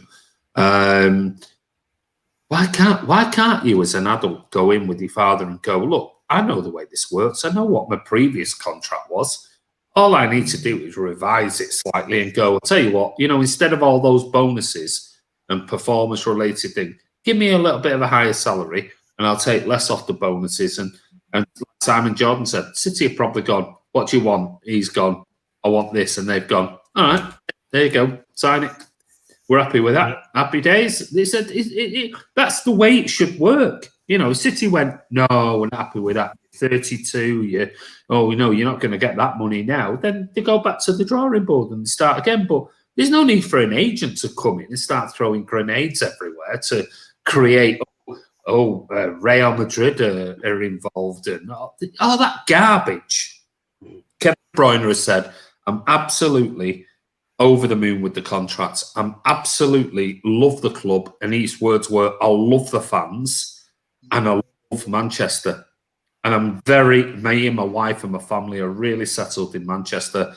And I'm going to win things here, and this is where I want to be. So I was more than happy to sign the contract.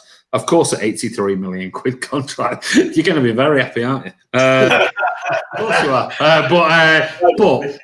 But it probably, if Barcelona, Madrid, and those type of clubs, Bayern, they probably could have paid him more, and even Man United could have paid him. We know Man United could have paid him 600 grand a week. We know that could happen. But it just shows you the ambition of the player, the way that he's decided, I'm not having all this nonsense with agents and garbage. We've seen what's happened with Haaland. And it clearly shows he's definitely happy at Man City. It's settled. I think it's absolutely brilliant news that we've re-signed till 2024 the best midfielder in world football. So it's amazing for me. And 10 years of it as well, Andy. You know, he's going to be. Yeah, and he's going to. Oh, it's a legendary status. We're talking about Sergio and Kevin De Bruyne, if he stays at the end of it, that's going to be legendary status. Yeah. I tell you, I don't mind agents being in the game, but I think the players should be the ones who, pay for them. They should be the ones who say, absolutely. And this is the whole thing with the whole, if an agent wants to be involved in it, fine. But the agent shouldn't say, well, how much, and you're the buying club and go, how much do you want for him? 150 million. Okay, well, all right, I'll tell you what, we'll pay the 150. Oh, no, hold on a minute. But then we want 40 million on top, and you have to pay that. I'd be like, off. Yeah, he's going to get a 30 million signing on fee. If he wants to move to this club, he's getting 20% signing on fee. You take the 20% signing on fee off his. I'm not paying another 40 million quid on top. It's nonsense. It's absolutely garbage how clubs have to pay these bloody agents money. Just take the players should pay it. That's what actors don't go, oh, you want me in a film? Or Warner Brothers, oh, yeah, well, it's going to cost Tom Cruise 150 million to come in this film. Oh, and I tell you what, you also have to pay this agent who's pretty much done nothing. You have to pay him 20% as well, another 30 million. But I pay the agent out of my money. He gets me the agent. I think if players were to have to stump up agents' fees, then you would see less agent involvement. They just wouldn't bother with it. I think you would. I think you would. They're not necessary, really, are they? Like you say, a young player, not top players anyway, who know the game and know the business and have been there and done it and seen the negotiations and know what's what and what they're worth. Younger players coming into the game who might need a lawyer. And they might need, and Raiola says, well, I do everything else. I think he's talking about Pogba, getting in planes and private jets to go wherever he does. And I'm sure he does. I'm sure he probably does a lot of, get Pogba wants a plane to go to France and get that sorted. But he's only saying that it's like me picking up the phone to my secretary and going, sort out a plane for Paul. He wants to go to France tomorrow. Okay, yeah, thanks. That's it. She sorts all that. I just pay her 25,000 a year or whatever, for that type of thing. It's nonsense. It's absolute because Raiola's not a lawyer. They'll bring in lawyers. They'll pay the lawyer. So Raiola plays a lawyer. Why doesn't Pogba pay Raiola, or vice versa? That type of thing. It's nonsense. Yeah. It's nonsense. We had a switch. We had a big switch in football, didn't we? Because of the Premier League and the Champions League and how it used to work. To say back in the day, sound old, but if you were a footballer, you would have had a representative who dealt with those matters that you're talking about, Andy. And the agent thing wasn't as big because if a club came in, say Chris was playing for City and a club came in for him, and Chris had not asked for a transfer fee, and I do know this from speaking to a player in the lower leagues, Chris, if he'd not asked for a transfer fee, and say Arsenal wanted to buy him from City would get the transfer fee from Arsenal.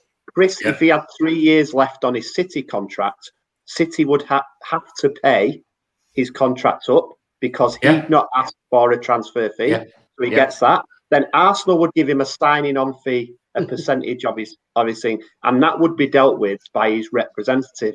There was a switch when things like Bosman came in, and a lot of ex-players as well, who weren't high profile, got involved in agency because they said, if I start touting players, now let's get it right. If you're Messi, KDB, Ronaldo, like anyone who's good in any industry, KDB could call Barcelona and say, do you want to sign me? I want to move. And they'd go, all right. The other clever thing, we've got to remember some footballers are not that intelligent or have not had a great education because they've played football all that time. They then go to that person because how would I pick up the phone to Real Madrid? So that's another reason. Yeah, of course. So there's those things. But the clever thing, and I think this could be a turning point, as I think me and Andy both said, and there's rumours about Sterling now. If I'm a player with a little bit switched on, say KDB, for instance, my first thing to say would be, hey, I'm not going in and employ an agent, and you'd normally pay him 30 million. So instead of that, put 15 of that 30 in my bank as a signing on fee. Yeah. Why as a club right now, because agents do exist, as a club you'll go, that's half I'd normally pay. We're dealing with Kevin, we'll get it done quicker. So there's really, this is one of those, I actually think it's pivotal, because he's a high profile player who has publicly come out and said, I did this 83 million deal without an agent. Exactly. And then he's at a club, Sterling. Hey, Kev, how did you go about that? Oh, well, I used this lawyer and I used this analyst.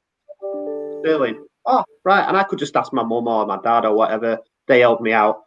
Hey, Foden, have you got an agent? Yeah, but I'm coming up to my last year with him. How did you do it, Kev?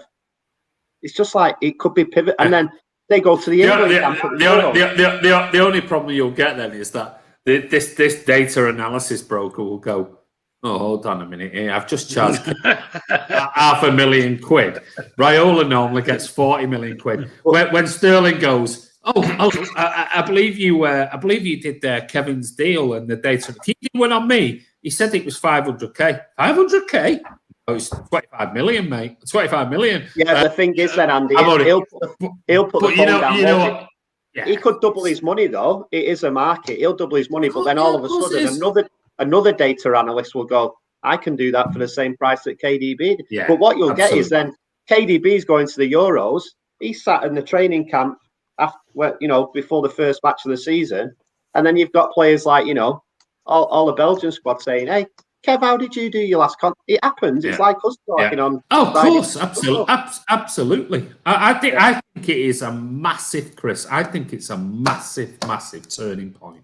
I really do, and I think it's typical of City to be the forefront runners in dealing with a player without an agent, and I think it's typical of Kevin De Bruyne as such an intelligent player to be doing this. I do think it's going to be.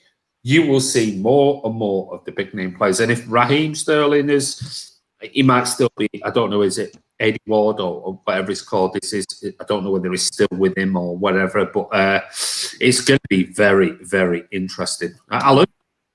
Yeah, it depends on the footballer as well. I think.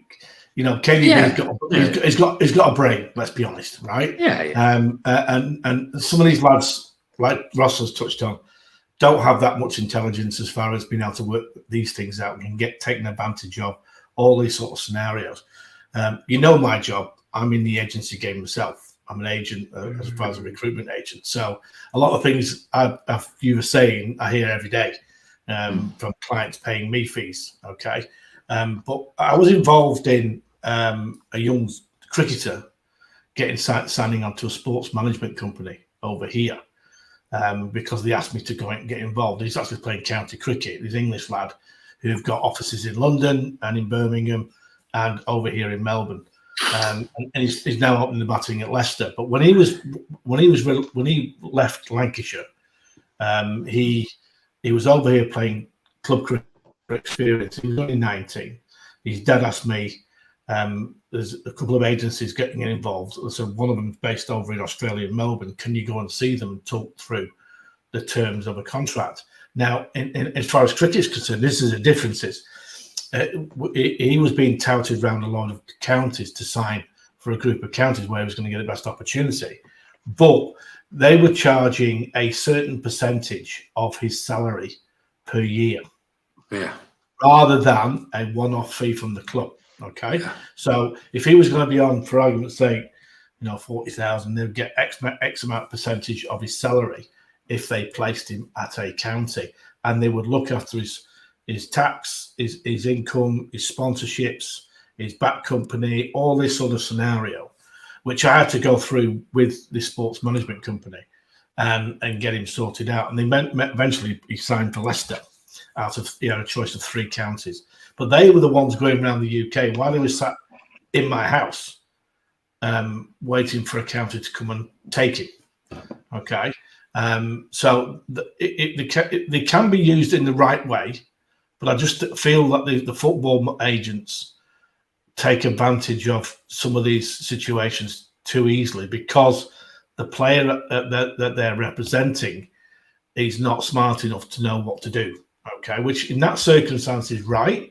And if they get involved in sponsorships, advertising, merchandising, this is where the agent comes into it, because he'll be crossing. They have to take an examination in sports management to be able to do this sort of thing.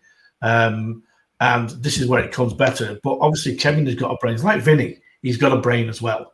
Vinny Company could have done that quite easily as well. But you might, because we all know that there was one United player that never used an agent. That was Paul Scholes. He used to go, and how much are we going to pay me, boss? Where do I sign? And that was it. And obviously, he had a bit of sense about him as well. But I think it depends on the person and what's happening as well. It can be used in the right way.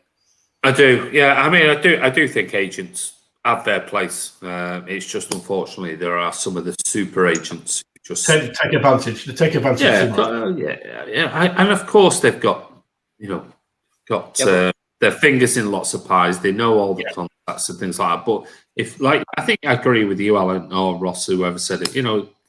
KDB could pick up the phone, ring the prominent journalist in Spain at Marca, and go, just tout me around and just get me, bit of that. And they could get in contact with Barca. They don't have to go direct, and it can all be done off. They could do it themselves. But the younger players that are coming through need the biggest exposure, and my one of my lads, my youngest lads, one of his best mates was at Liverpool. Is now on loan, and I know a lot about how his time has gone. But let's face it, he's earning 40 grand a week at 21. He's set for life. You've got to, as a young kid, if you maximise your potential earnings, because he's not playing for Liverpool right now, and he was the big thing at Liverpool. But now he's at lower level on loan, so you've got to maximise it, and that's what your agents do. But at the top end of it, like the Kevin De Bruyne, there's no reason. It's like the Haaland thing. There's no reason. Everybody wants Haaland. Inga Haaland can quite easily negotiate that himself and get a nice payday. 10 million quid, 5 million quid. It's a lot of money. Do you need Raiola involved in that type of negotiation? No, because it's money. It's peanuts, isn't it? You're not doing anything. It's just driving people around and hiring jets. Inga Haaland can do that himself and just go, I'm going to go and speak to Barcelona, and I'm going to go and speak to Real Madrid, and you tell me what's the best offer on the table. Raiola needs to be earning that type of money to do that. True. I see two distinct differences, and Alan is right. It's definitely a role depending on industry. So, if I wanted someone for my business, I'm originally from the UK. If I want a production planning manager, I would go to someone like Alan, because he knows who the best people in Australia are. I don't know. But at the high end of football, right now, all of us, everyone on the chat, we could pick 10 players who we know are good players in the Premier League, in Spain, in Germany, and they potentially don't need anybody to represent them. But the big thing that Alan mentioned, which is where the change has been, is that paying for an agent out of your own pocket, which I think Chris said. If I'm Haaland now and I've got a bit about me, I'm thinking, God, I wonder what I'd really get paid if Raiola and my dad wasn't getting 40 million. Yeah. And the thing is, I think his deal runs out next year with Raiola. Might be wrong. I've got to think I think it's a 2-year deal he has with Raiola.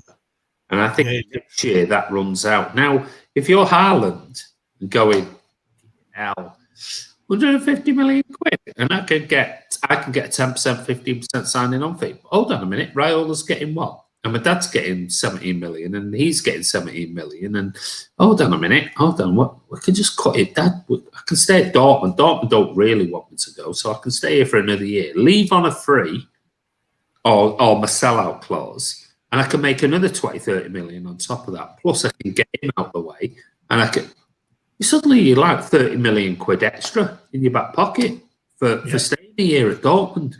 So I think the question is I think it's a real big turning point, and I think it's going to open the eyes. Maybe not the young kids, because I do think agents are, even though they have got bad reputation. I do think there are some good agents out there that do look after players. And Charlie's on. Hey up, Charlie! Sit.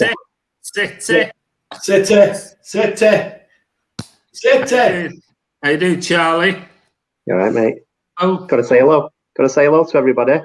Hello. You just shouted. I just went and got you. You're shouting, City. You're just woken up. City. Just woke up, guys. Yeah. City, Charlie. City.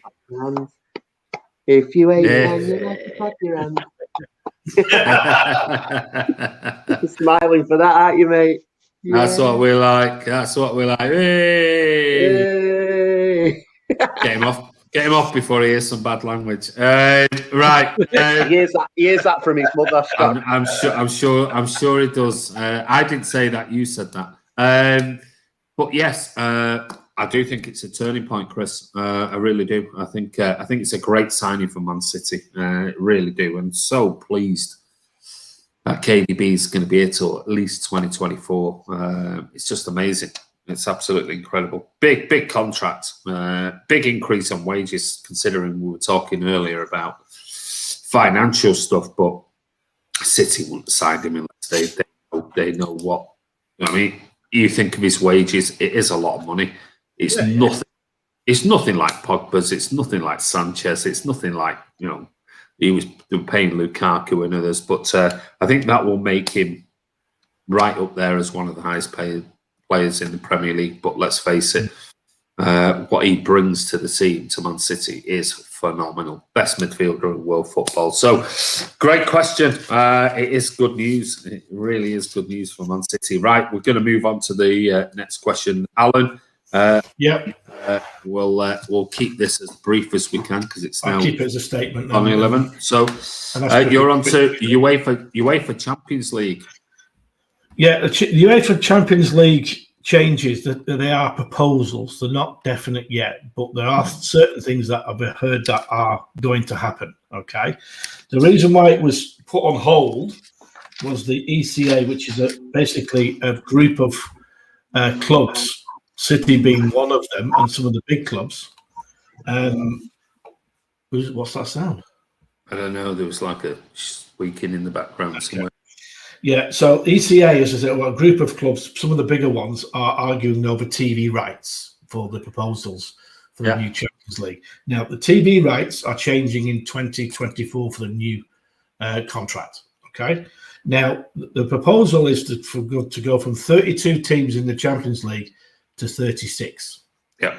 Also including in that will be 2 wildcard teams that they can put into the Champions League at the start, which that is down to UEFA's choice of who those teams are, which will be teams that have had good records in the Champions League. They call them historical teams. Historical teams, okay.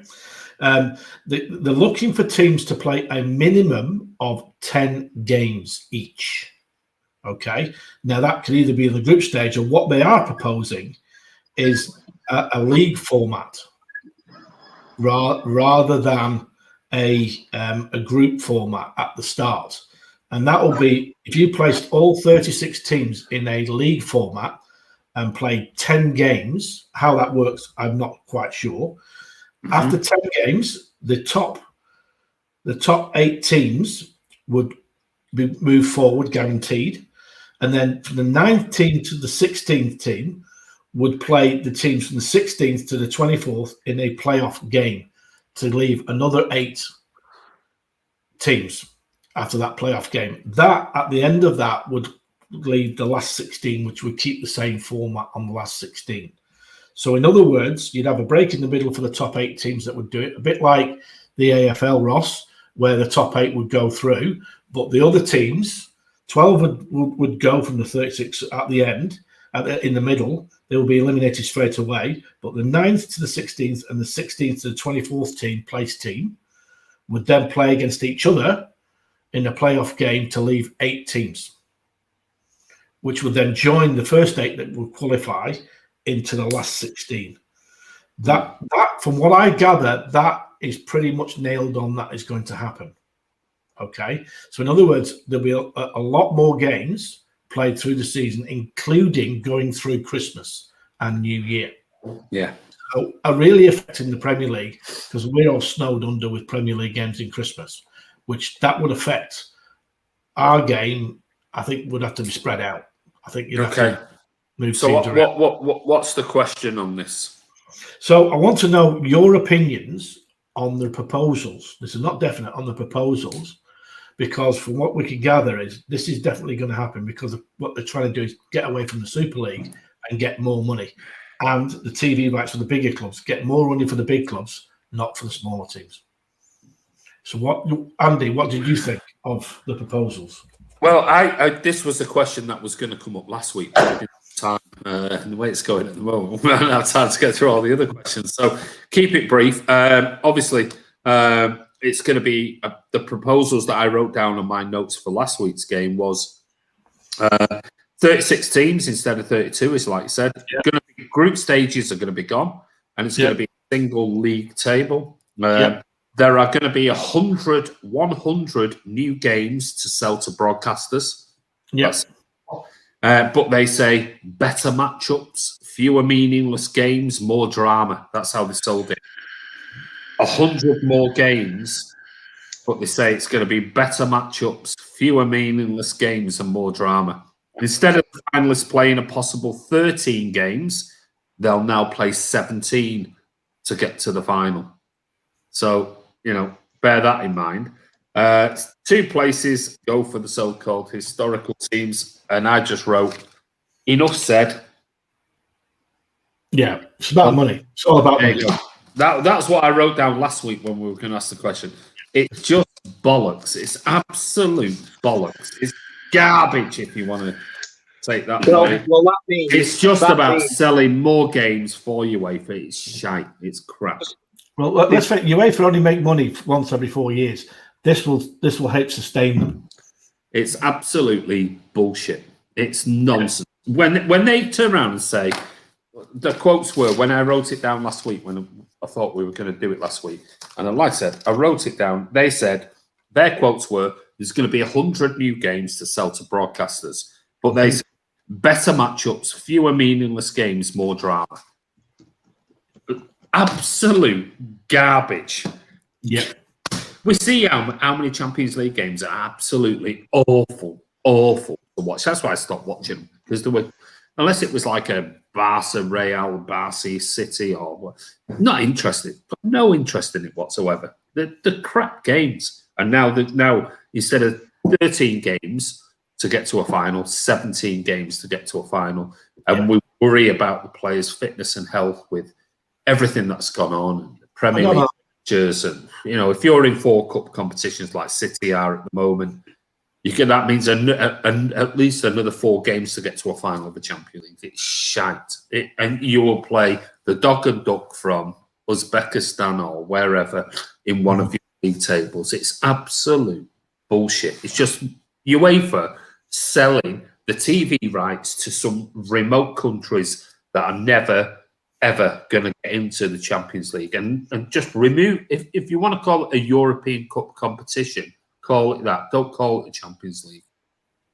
It shouldn't be called the Champions League right now, because we saw Liverpool.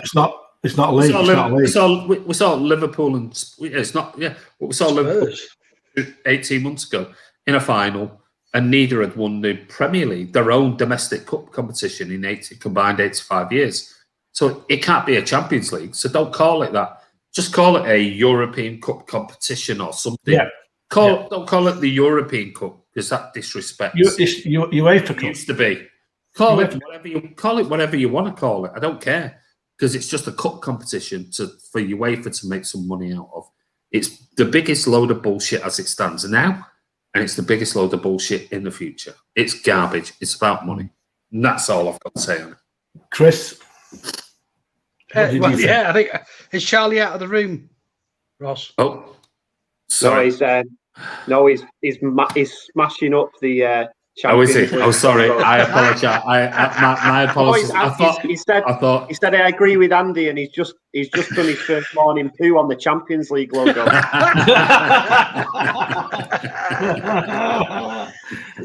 So Alan, so let's say that Real Madrid, I've got a list here, Real Madrid, Barcelona, and say those two probably are going to make it every year, yeah?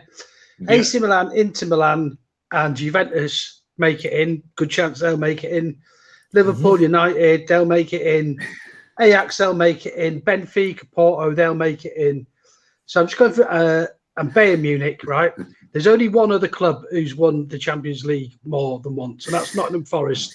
So historically, then, are Nottingham Forest going to be invited into the Champions League because of their historical value? It's just a load of crap in it. At the end of the day, no disrespect to Forest, right?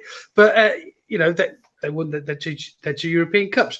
But as Andy said, all it is about money, and it's an attempt again by the cartel to take as much money as they can, and that's all it's about. And I think it's an attempt. It's an attempt by UEFA to compete with the Premier League for the money and the TV rights. That's what it's. That's what they're after.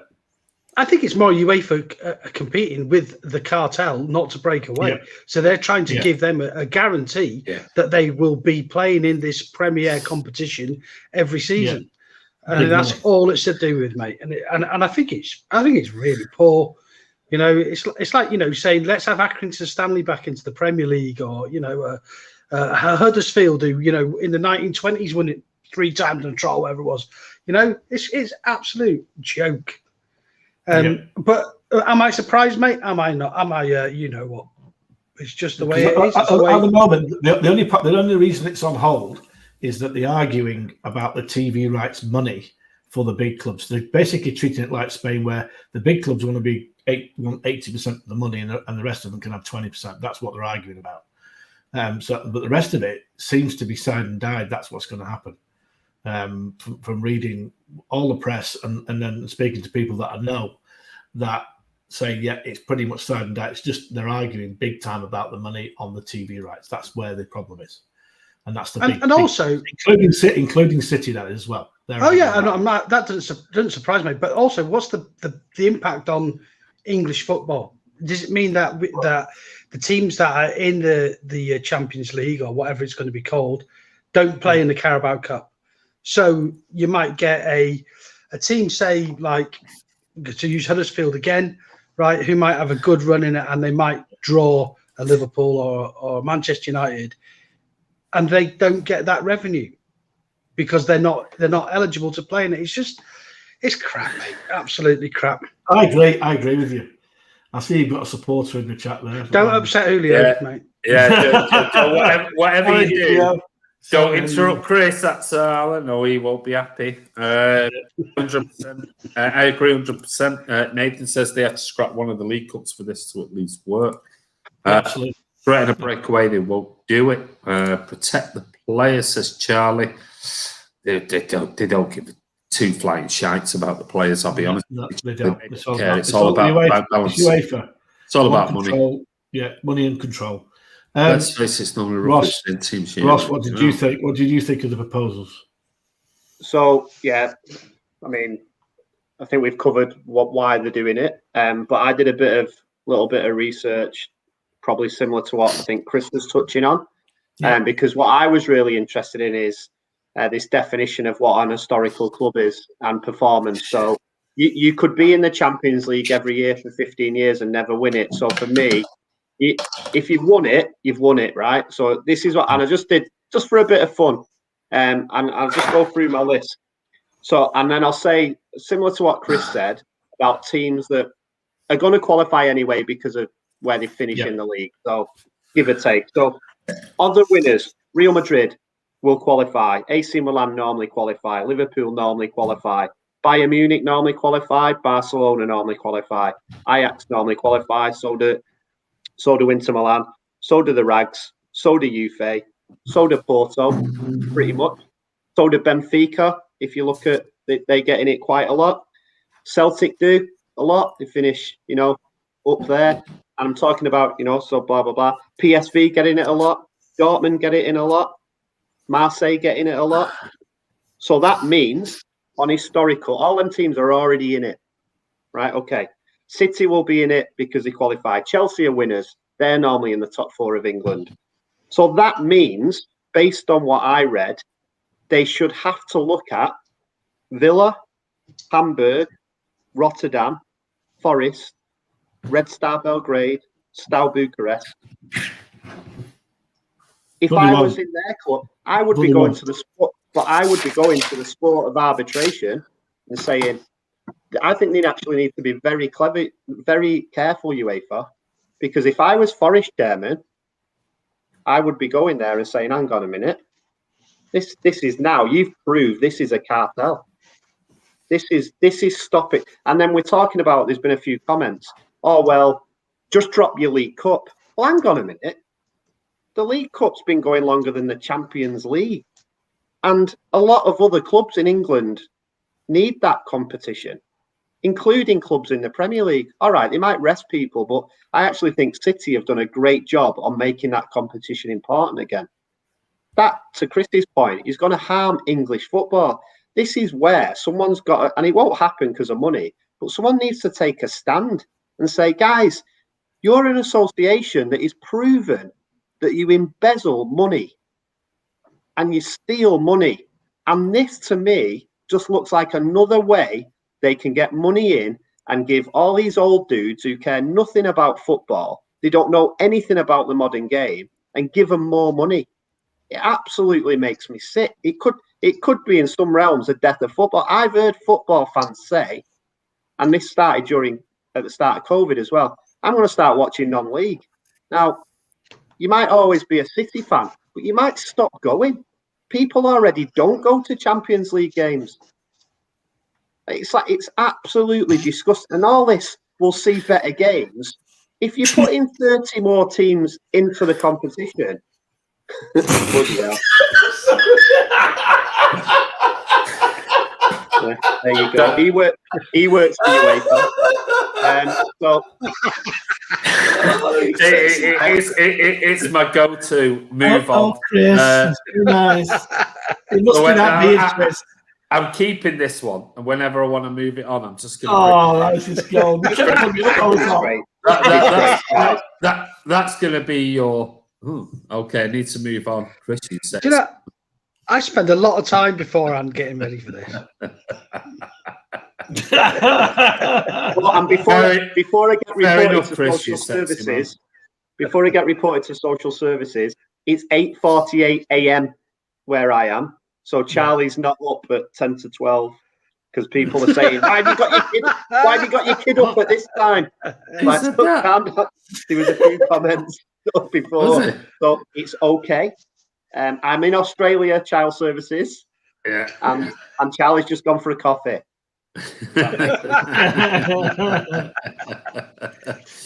Right. What about smaller clubs that rely on drawing against the big clubs in the FA Cup? Well, yeah, that's about dropping cups and things like that. Ross knows it. There you go, J.E. Leonard says, win the Champions League trophy. Do a prank like what that with Con and KDB a couple of years ago. Yeah, drop the trophy. Sorry, couldn't help myself, lads. There you go, Braden Thompson, whoever you are. City. There you go. Right, okay. That's the UEFA Champions League. We need to move on because we've got a couple of questions still to go. Yeah, it's garbage. Simple as. Right, Ross, second to last question tonight.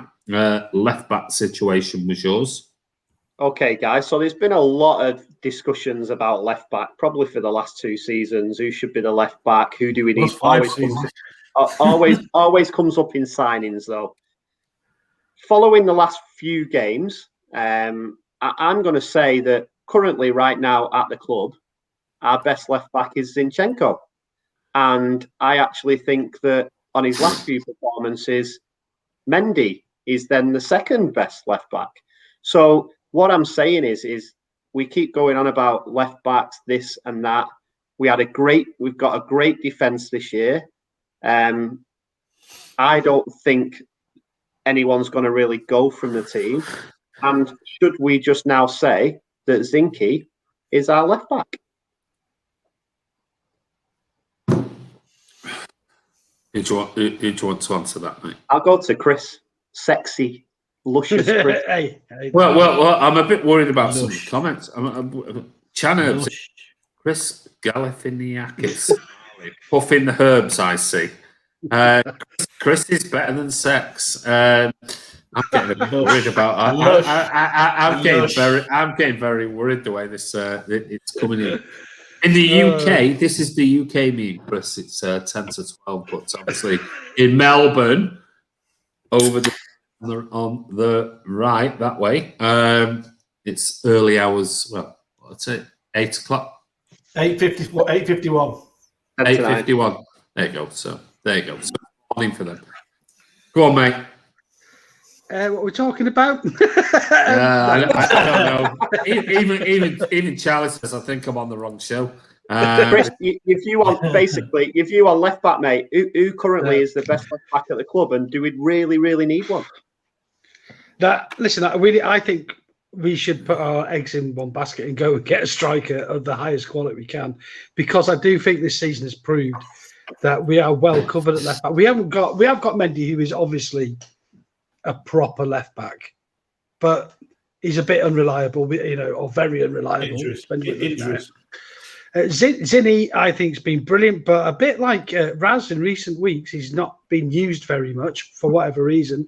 Cancelo can play there, and Nathan Ake can play there, and even Laporte's played there as well. So we are well covered in that position if we need, somebody. We haven't got a guarantee. Saying Mendy is just not available. I would rather we went and got the best striker we can. I'm really happy with Zinchenko. I think he's been brilliant this season. I'm not saying when he gets on that pitch he will give in a Kevin De Bruyne or a Raheem Sterling kind of match-winning performances, but the guy's steady as, mate. For me, all season he's not really dropped below a 6 or a 7 most games. In the odd game he's had an 8 and contributed a lot to the way we played this season. So yeah, I wouldn't bother me if we didn't get a left back this season. And ask Chris, the really good points. And if you look at the Premier League teams, guys, and barring 2 or 3 left backs, Zinni would be, all right. People say he's not a left back. Zinni's better than some left backs in the league, whether people like it or not. He's not and all this. He's not a midfielder. He's not a left. He's a professional footballer.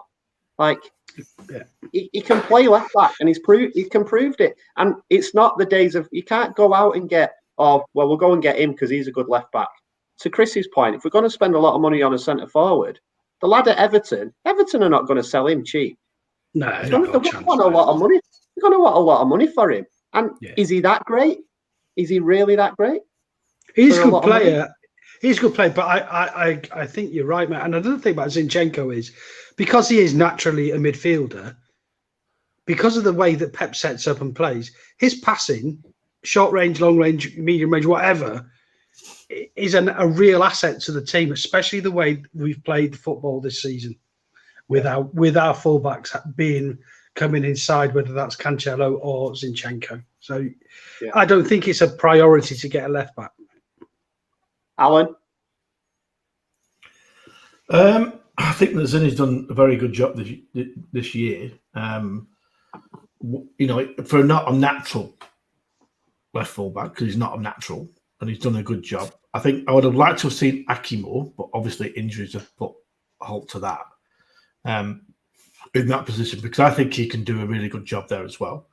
Mendy, his knees are knackered. He's going at the end of the season. I think we're pretty much sure that's going to happen. It's a shame because he could play, but Mendy couldn't come inside. He'd play on the left fullback and stay on the outside, and he wouldn't come inside. And that's the biggest thing with Mendy. He struggles with that. But Zinni's done a very good job. I'd certainly like to hear Martin's point of view on Zinni and what his thoughts are on Zinni, because initially he didn't like him at all. But to be fair to him, he's not let us down. And Delph did the same. For a good season and a half, Delph did not let us down in that position, and he wasn't a natural left fullback. But eventually, he made a mess against Spurs in the Champions League away from home, and we never saw him again. I think that it will come to a point that we'll still be talking about the left back next season if we don't go and sign someone. So if you're asking me, do we go out and sign somebody? My answer to that question is yes, we do. Because we've not had a proper left back at the club, a fit one, for 5 years. So on that school of thought, Alan, we're spending a hell of a lot of money this summer because we're buying a centre forward, a left back, a central defensive midfield. Hang on. If we are going to sign a left fullback, we're going to have to sell 1 or 2 players in that position, in my opinion. And Mendy being one that's definitely going to go. We probably get 10, 15 million for him. Someone will buy him. Yeah. Who though? Alan? Who's going to buy a guy who's? He'll go back to France. He'll go back to France, mate. But you're asking for, like we said earlier, COVID times. You're asking for 10 to 15 million for maybe a player who might only play 5 games a season. So who's going to pay that money? Well, they won't pay it all in one go, mate. They'll pay it over on drip, won't they? Over a 3-year period. That's what's going to happen now. Yeah.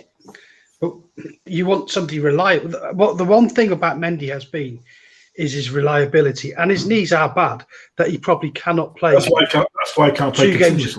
Yeah, he can't play probably 2 games a week. So to actually get a decent transfer fee for him, I think it's going to be really difficult. Yeah, we're going to have to we're going to have to wheel and deal, and some players are going to have to be shown the door to raise funds to pay.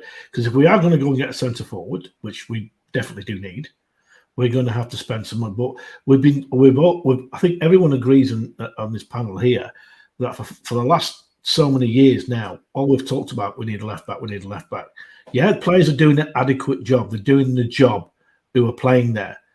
But there comes to a point where we're going to have a situation like say, Delph did it for a year and a half, then he made his mind up to get rid. Zinchenko nearly went out of the door last year to Wolves. We're going to get to a point where this is going to come to a head again, where we're saying we need a left back. We should have bought one, and I personally think will City be a better team with a proper left full back in it. I personally think they will. The thing is, Alan, though, I think if we signed a pure natural left back, doesn't fit our style of play. Pep doesn't want, and this is the other thing you got to remember: Stones and Diaz. No, was he forced into doing it that? Because when Mendy arrived, when Mendy arrived, before he did his knees in, right, I went to watch him at Watford, right, when we won 6-0. And the guy was immense. It was unbelievable. Well, we don't play like that anymore. We don't, as a whole, because we don't have a left back to play in that. Yeah. We have a midfielder playing there. Yeah, I disagree that the way City play is not just down to the left back. And the other thing that we've really got to take into account is Stones and Diaz are our best 2 centre halves. However, we've got Laporte and Aki. You've also got Zinchenko, Cancelo, and Mendy. In reality, they're fighting for 2 positions, all those players. So you've got Aki, Laporte, Cancelo. I'll throw Walker in because that's who also. Mendy, Zinchenko. You've got 6 players fighting for 2 positions. And we're saying we're going to buy another one who I don't think fits into our type of play. And the ones that everyone's mentioned, guys, we're not going to get them unless we spend big money. The lad at Everton's going to cost over 50 million. To Chris's point, do we want to spend 50 million on a left back where we've got 5 players who could play there and we really need a striker? And we've got the best defence in the league. Andy? I absolutely, mate. Question. Sorry, as you can see, I've been doing other stuff on the chat. Yeah, we can see you typing away and looking at it. Andy agrees with me and Chris. So anyway, moving on. That's 3 of us. Andy, just saying. Do we need another left back? Is that the top and bottom of it? I think do we need another left back? And at the moment, if you're not talking spending big money, is anyone really better than Zinchenko there? Well, if you look at it, you've got 4 players who can occupy that left back role. You've got Ake. Well, you've probably got 5 if you put 5. Yeah, we just said Laporte in there. Ake, Zinchenko, Mendy, Cancelo can play there. Now, for me, Cancelo has done really well at left back, but is he a better right back, natural right back than Walker? No. Which to me suggests, depending on the game, Walker plays as a right back when we need pace, and Cancelo plays left back. Out of all of them, for me, all of them, Cancelo at left back, Walker right back. But we're going to rotate, and the next for me is Zinchenko. I think Zinchenko's been the best natural left back.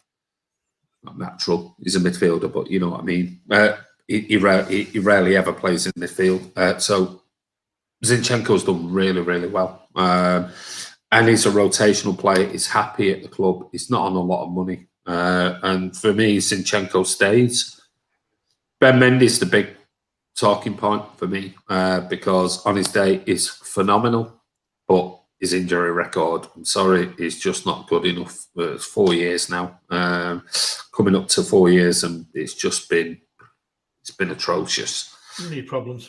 I love Mendy, I really, really do, but I just think you can't keep paying somebody to play 10 games a season. And then you've got Nathan Ake, who has got to try and fit in somewhere in the team, because at the moment, he's a wonderful footballer as well. When he signed, brilliant. I mean, I think Ake is a brilliant signing. I do. He can play midfield, he can play left back, he can play centre back. I think it's a great signing. But again, it's going to struggle now, like Laporte, to get into that centre back pairing. So do we switch into a left back role and try him there? Because when fit, he's strong, he's quick, he's good in the air. He plays for Holland there, doesn't he? Yeah, he's positionally very, very good. So, I mean, for me, Ake, that's the problem at the moment. That is, for me, the big conundrum because we haven't seen enough of Ake. Yeah, I agree with you. Back or left back, or not even seen him in midfield or wherever. So we're not seeing enough of Ake, and that could be like John Stones is this season for City. A brand new signing for next season. It could be one of those, could be going, fucking hell, how good has Ake been at left back? He's just incredible. Where's that been? Like we are doing now, going, oh my God, John Stones. It's like a brand new £80 million Maguire type of signing. We've had him here. Suddenly, everything's worked out. We've not seen it from Ake. I do think Ake is a very, very good player. Yeah, he is. I think we need to give him a bit of time.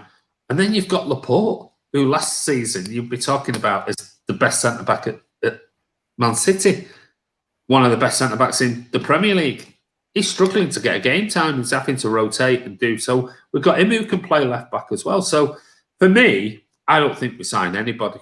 I don't think we sign anybody for me at left back. I think we go all in for a striker. If we haven't got money, I think we put everything into the striker and don't sign anybody else. But I did put a poll, a community chat poll. And I did say this morning, we've had 173 votes on it. And I said, with Sergio going and a striker probably coming in, where else do Man City need to strengthen? Well, 173 votes. We had a left back 60%, midfield CDM 31%.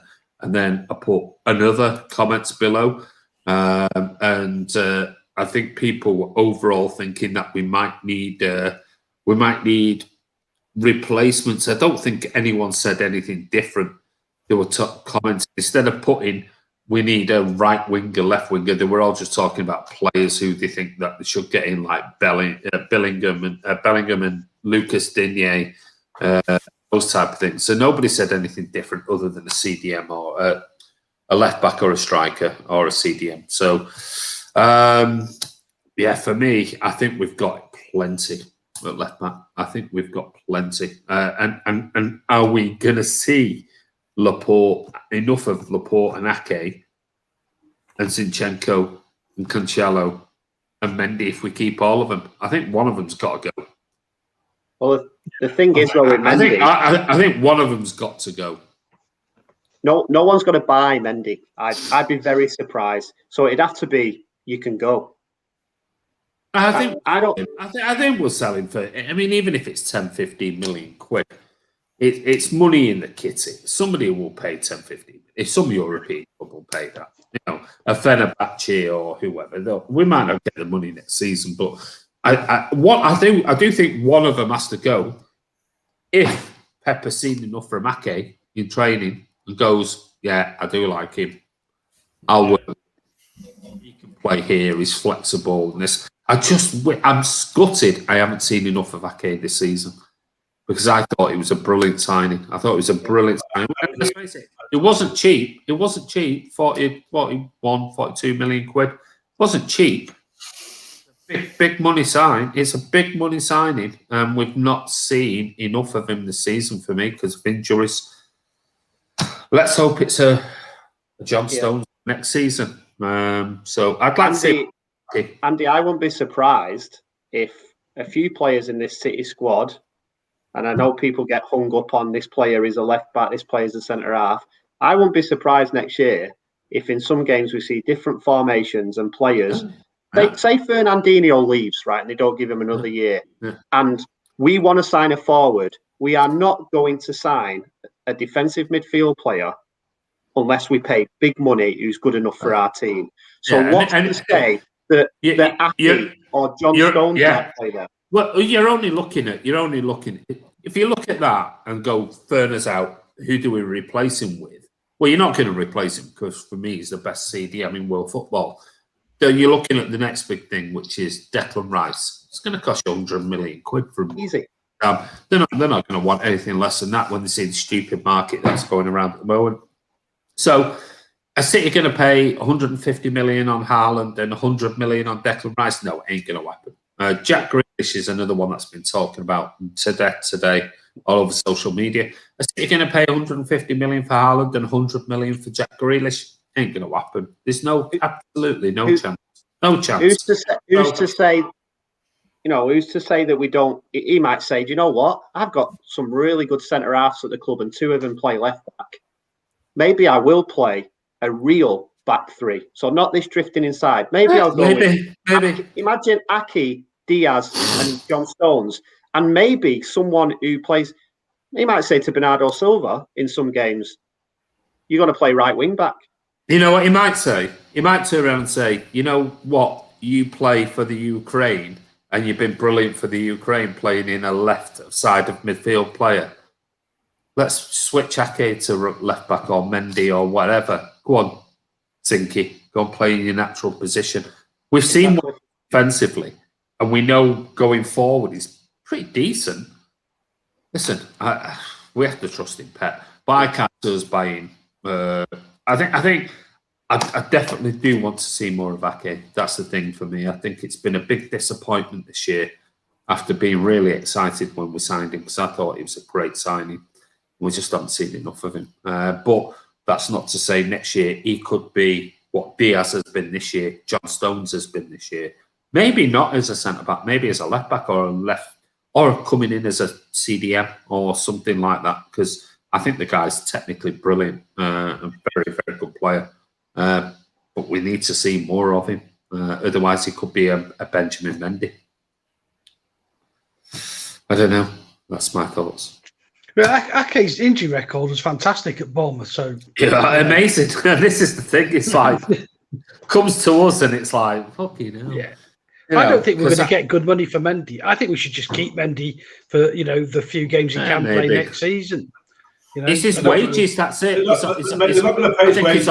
think it's on 4.8 million a year. They're not going to pay his wages. That's the only problem. When I did, the other week on the FNS, I did that breakdown on wages, and you look at them, you look at Zinchenko and what he's on, and Phil Foden he's on, and Mendy's like 5-6 times more than what Zinchenko's on, and that's the only problem. And if we've had such a, we've posted 126 million losses that we spoke about at the beginning of the Friday Night Social. Well, again, they're going to want to get rid of some of that, especially if we are in for a Haaland or something like that, and his wages are going to be extortionate. Then we're only getting like 220, 230 off the book for Sergio. Well, if Haaland wants 380 400 or 350 to 400. Well, that's only Sergio. We still need to get another 130 grand a week off the books. Yeah, but like we said earlier on, I'm just looking at the wages here, Andy. So Ben Mendy's on 90 grand a week, but Philip Sandler's on 38 grand a week. He played half a game for the EDS tonight. No, it's fair. It's fair. There are lots of players like that who we just lose, really. Which is when I said back earlier, I was saying there are so many players we can shift off if we need to bring in 100 million quid. There's a lot we've got just floating around the place. That should we really be keeping them for another year and just get them off, get rid of them, and do a big wholesale change, because we've got all these new kids in South America that we're supposed to be buying for 10.5 million and 15 million and 21 million pounds. That they're just all over social media about, scored again in under 17 player. So let's get rid of them. Get rid of them. We might go back in for Koulibaly and play him left back. Don't go down the KK route, because with Martin, I'll be going on this for up to 6 months. Okay, so we're gonna finish on that then. Chris, are we going to get a left back? Do you think we're going to sign a left back, a new left back in the summer? Yes or no? I'd rather we didn't, Andy. Okay, Alan. I want one. Yeah. You do, Ross. No. And it's a no for me. So yeah, well, there you go. That's the way it is. We might sign one. We might not. We'll see. Right. Okay. Finally, we've got the prize to give away. Like I said, it's too late now. Too late now to be putting in. Well, it's not too late. You've got until I show this up in here. So you've got the Vinny Company, Leicester 1-0, 70th minute artwork of Vinny's strike against Leicester. That probably was one of the biggest moments of that particular season. So it's a question, and I did say to everybody, let me just bring it up. I did say the Friday Night Social is live and prize on offer for the best question in the comments below, and we'll discuss it. So far, we've got 19 comments. Now, whether they're all questions, I'm going to read them out, but it's up to you guys to choose. So I don't know whether you want to make a note, a tick or a yes or whatever. Just write the name down as I read them out and go, yeah, good, whatever. So these are the questions. We're going to answer the question, and whoever question we answer, I'm going to send them a copy of this print, Ben Edwards print, on Monday. So here we go. First one is Nathan Clark. He's posted this while we've been live. He said, is this Stones and Diaz partnership the best we've ever had? Will Laporte be able to claim his position back? Man City fans said, do you think that we should play with a false 9 or play 4-3-3 with a striker in big matches remaining this season? Jack Lee says, what player from a previous City team you have seen would you put in our current squad? For example, Sean Gota or Sean Wright-Phillips. Nathan Fairbrother said, what is Phil Foden's best moment in a City shirt to date? Dupay says, since Man City lost money last year, about 126 million or more, how do you guys think it will affect our transfer window, or will it affect our transfer window? Probably something we discussed earlier, Dupes, unfortunately. Kurt says, what is the role of stats in the fan analysis of players' performance? Has the eye test gone in modern football, or did Messi and Ronaldo numbers break the system? That's a great question, but you can't win the prize. There you go, because you're one of the presenters. But that's a brilliant question. Linny says, what do you all think about City's new safe standing arrangement? It's not supposed to be coming in just yet. Linny, unfortunately, we talked about safe standing a couple of weeks ago on the FNS. Dudley says, would you like to see Fernandinho stay for another year as a player coach? And if not, why? And if not, why not? Charlie says, was it your opinion right now in this situation, buying out strikers such as Haaland, Martinez, etc., and go back to the old system, or keep with the system that we've been playing for the last 12 months with a false 9, as we haven't been struggling to score goals? Abdallah says, what is City's all-time starting 11? All time. All time. All time best starting 11.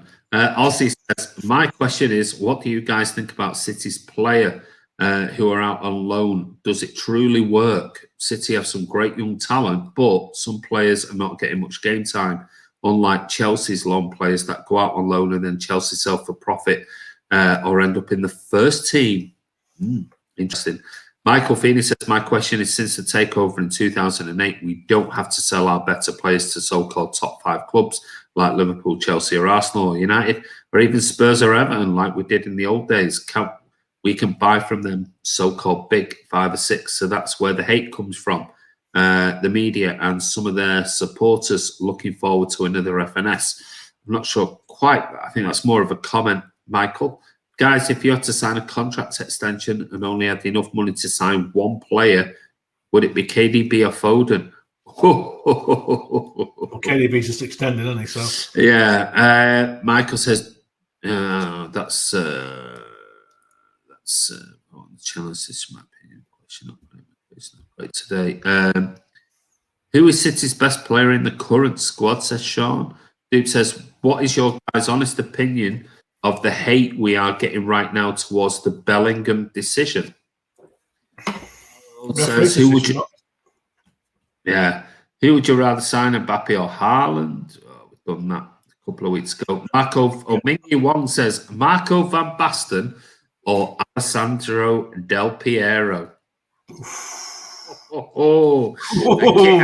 And Kieran May says easy. Fernandinho or Yaya Toure. Oh, right. So it's not my decision. It's the 3 guys who are, the 3 people who are on the channel. I have to be impartial in all of this. So that's a cop out, mate. That's a cop out. No, I have to be, because I pick and choose stuff, don't I? So I can't be involved in picking them.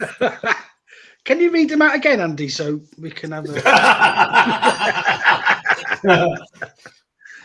I don't think we got time to do an all-time City 11. But no, I don't know.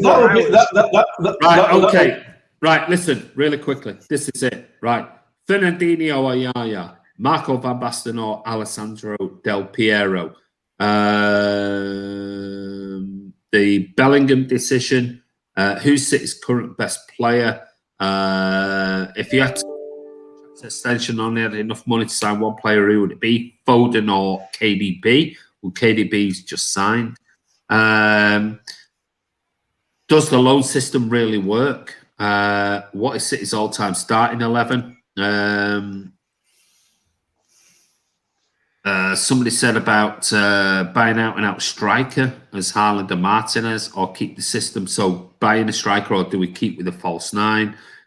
Would you like to see Ferdy stay for another year as a player coach? If not, why not? What do you think about City's new safe standing? We did that already. Kurt can't be involved because he's one of the presenters. Since we lost, do you think the 127 million will affect our transfer? We spoke about that at the beginning, so we can't do that one, Dukes. Yep. What's Phil Foden's best moment in a shitty shirt? What player from a shitty shirt? What player from previous team would you put in our current squad? And is this Stones and Diaz partnership the best we've ever had? So it's up to you. Anything stand out very quickly? Yeah. Well, the 10 minutes. Fernandinho Yaya one we did on the we went around the people on. We did. So we're not doing the Fernandinho. It don't have to be City. You can pick other ones. It's fine. I like the question of which player would you put in from the past into the current City squad. Right. Okay. I do like that. Right. I like that as well. I'm with Alan. I vote for that. Okay. Well, are you happy with that, Chris? Yeah, I'm happy with that. Okay. Who's that? Let me find it. Just to answer that other one, Marco van Basten all day long. Yeah, same here. Oh, right. Okay. Well, hold on. No. Okay. Because that's a bit because we're answering 2 people and we've got a prize on offer. Oh no, the prize is for the first one. That's just my opinion. I'll give you a prize, Marco van Basten. I'll dig some out of my garage. Not that hammer you had in your hand. Right. Okay. I'll tell you what I'm going to do. You know, you do this to me, Ross, don't you? Sorry, Andy. Right. He's got 54 of them there. No, that's it. There's only one for us. One's gone on the road to Chris today. So there's two. That's it. So you picked two there. So we'll send two. Right. Okay. So the first one, and we'll do these quickly. The first prize is going to go to Mingy Wong. There you go. Marco van Basten or Alessandro Del Piero. So, Mingy Wong, you need to send me, buddy, you need to send me your address too, and I will put it in here.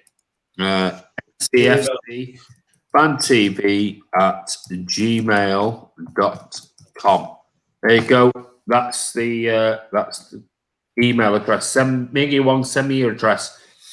And you'll be getting one of these sent to you on Monday, courtesy of Ben Edwards. Don't forget the Etsy account is in the description below. Go over, check him out, and go buy one. Support Man City fan. So go on then. Del Piero or Marco van Basten? Chris? Van Basten? What a player. What a player. Well, they were both great players, to be fair, but yeah. This is one player as well where I know there's always this debate of it's different now, fitness is different, pitches are different, balls are different. I'm sorry, both of them, they could play in any era. They are absolutely amazing. But Marco van Basten and that team he was in growing up, for me, that was just unbelievable to watch him. Like, he was probably one of the first foreign players I was like, wow, who is that? He is like mustard.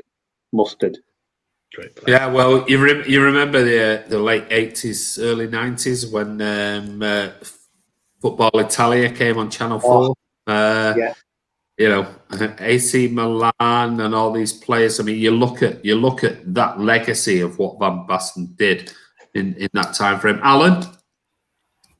Van Basten, because I remember the goal he scored for the Euros when he the volley.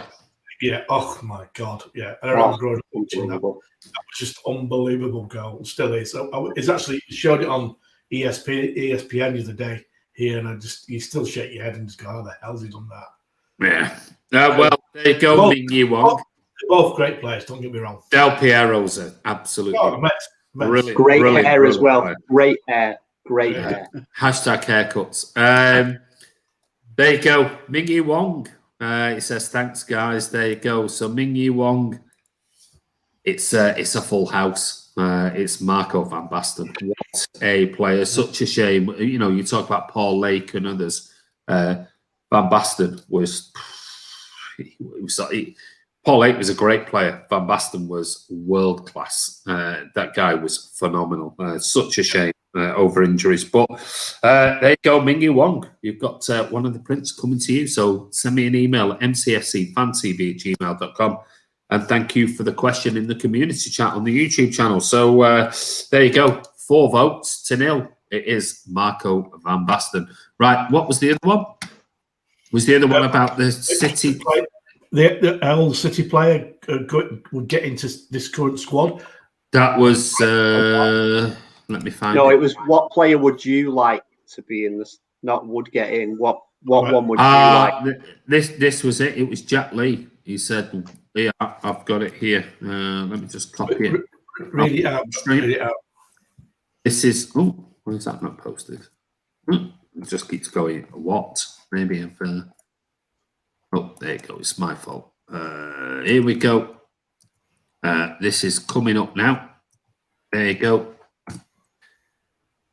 This is the question from Jack Lee 2 hours ago. What player from a previous City team you've seen would you put in our current squad? For example, Sean Gota or Sweep, for example. Right,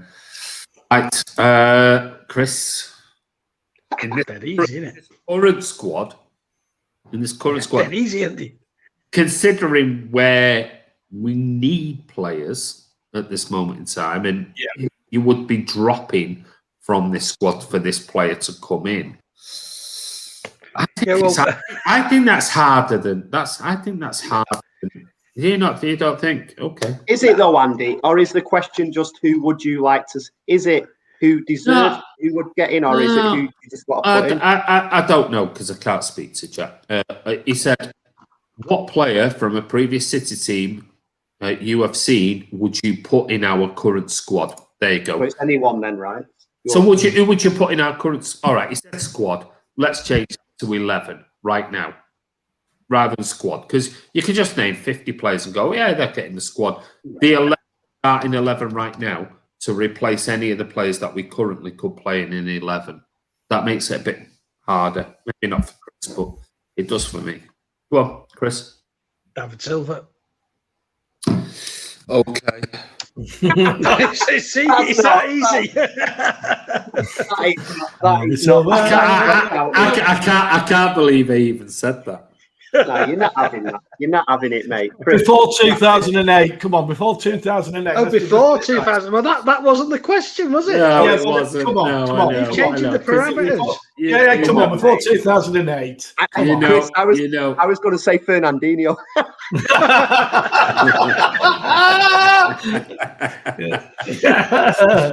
Right, okay. Well, shall we make this a bit harder and go before 2008? Shall we make it a little bit interesting and go pre-2000? Yeah, of course it is. Yeah, we go pre-2003 when we moved to the Manchester Stadium. As it was time. So pre that, because otherwise we're gonna. I would say you'll never get it. You'll never get it. I would say David Silva. So I mean, but let's make it a little bit interesting. Yeah, absolutely. Who was it? Was it Jack Lee? Is it Jack Lee? Yeah, Jack. Yeah. Is it Jack Lee? Okay, Jack Lee, mcfcfantv@gmail.com. Send me your email, and I'll get one of these in the post to you on Monday. Right. Okay. Pre-2003. Colin Bell. Yep. Do we have to say that you saw? I did say once. Jack Lee said it. Jack Lee said it. Yeah. He did say that actually. That you've seen. That you've seen. See, if it was on what I seen, my first game was March 77. I saw Colin Bell at the end of the year in 77. Yeah. He wasn't. So he wouldn't have been in.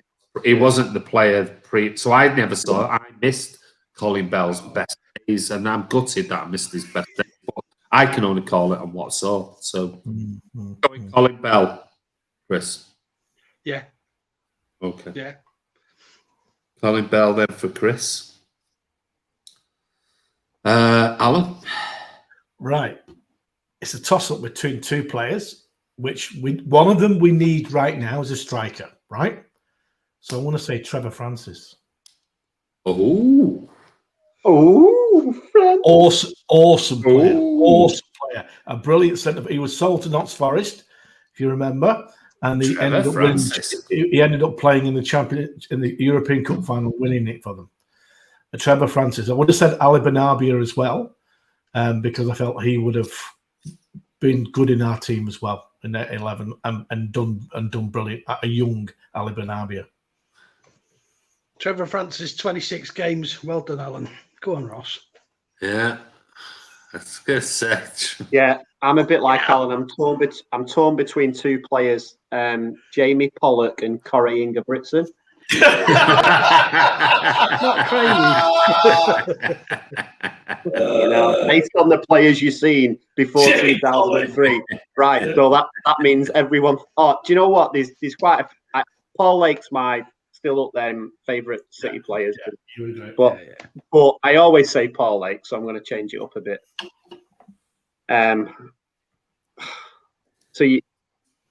I then truthfully stuck between two players just for the comedy value of one of them, who would just like absolutely make mincemeat of current players playing, would be Andy Morrison.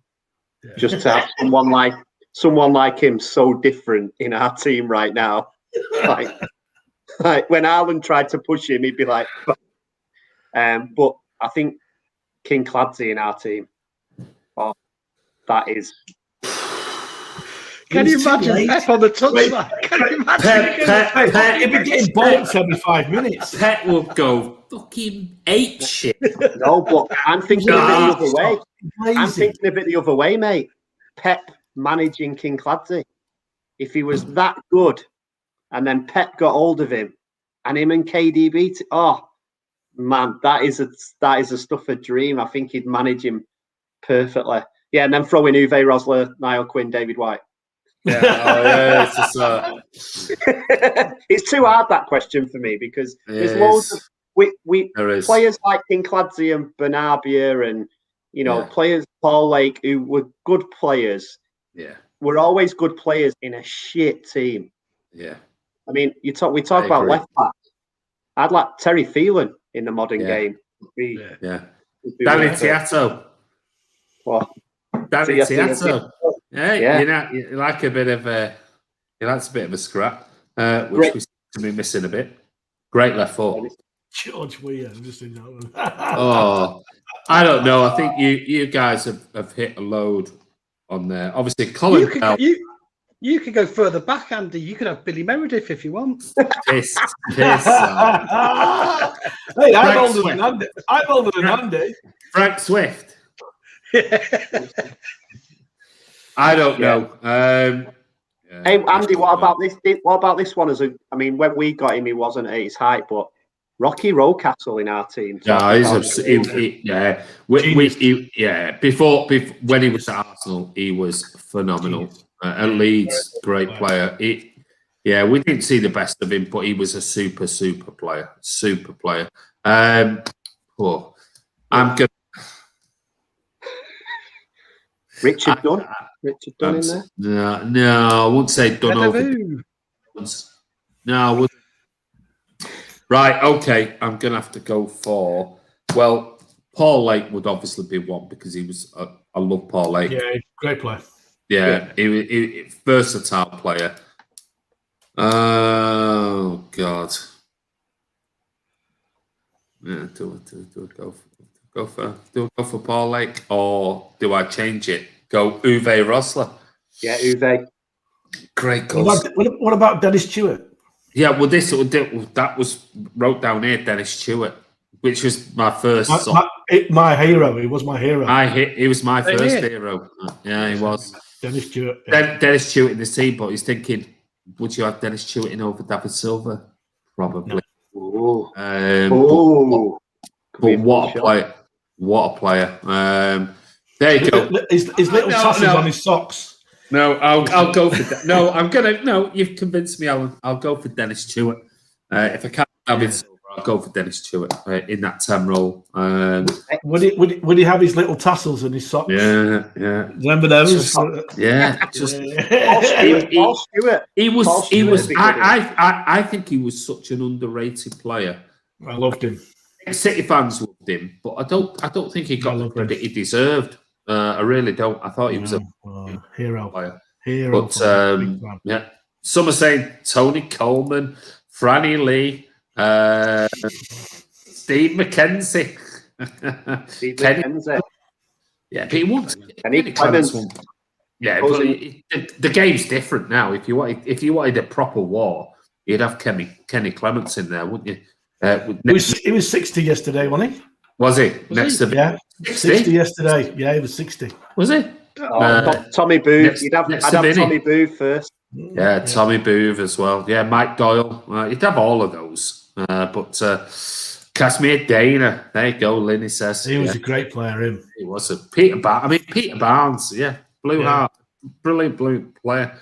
If we needed a beast, you'd definitely have Jerry Gow in your team. If you wanted to fight him and he's soft. Imagine him and Fernandinho together. Oh my God! Remember Tommy Hutchinson when he came with John Bott? He was a great player to watch. Yeah. Superman thinks Ronnie. So he wants Stevie Island back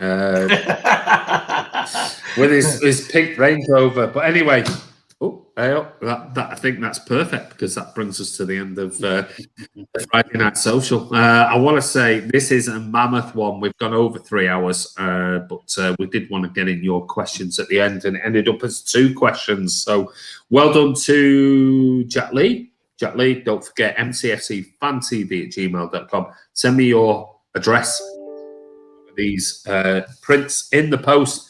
Don't forget the Etsy link is in the description below if you want to go and support another blues called Ben Edwards. They are just under £5 to get these prints, and it's great. Of Vinny's goal, there you go, Vinny's goal against Leicester, and also Mingy Wong. Send me your address as well to mcfcfantv@gmail.com. Don't forget, if you want to, like I said, there have been. Whilst we've been live tonight, there have been people who have already joined the Patreon. So I want to say a massive thank you to those people who have joined the Patreon. If you want to join in, like I said, there's 3 different tiers. It's £5, £10, £15.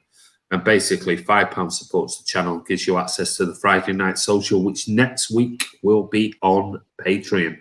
So unless you're a Patreon, unfortunately, you won't be able to join in and comment and win a prize and do all those type of things. £10 gets you the same thing plus there you go, ding, ding, as I went like that. Gets you access to other videos that will be out during the week. And the £15 one, the highest tier level, gets you access to everything plus behind the scenes stuff.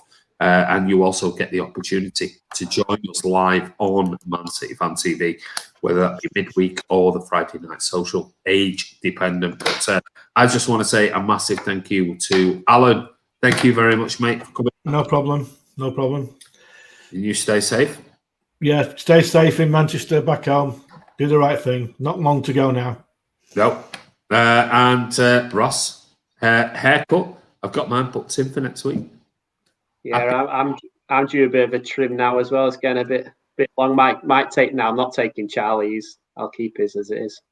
But yeah, don't forget the Gleason 2000, mate. Oh. Yeah, there's a few grey hairs there, pal. I'm telling you. Hey, mate. Mate, you're going like at least they're there. That's the main thing. Chris, thank you, buddy. Cheers, Andy. Enjoyed it again, mate. Thanks to Alan and Ross as well, because yesterday when I asked them for topics, it was like bang, bang, bang straight away. I was like, "Wow, that's brilliant! There's the show sorted, brilliant." So yeah, thanks, lads, and we'll see you soon again. Yeah.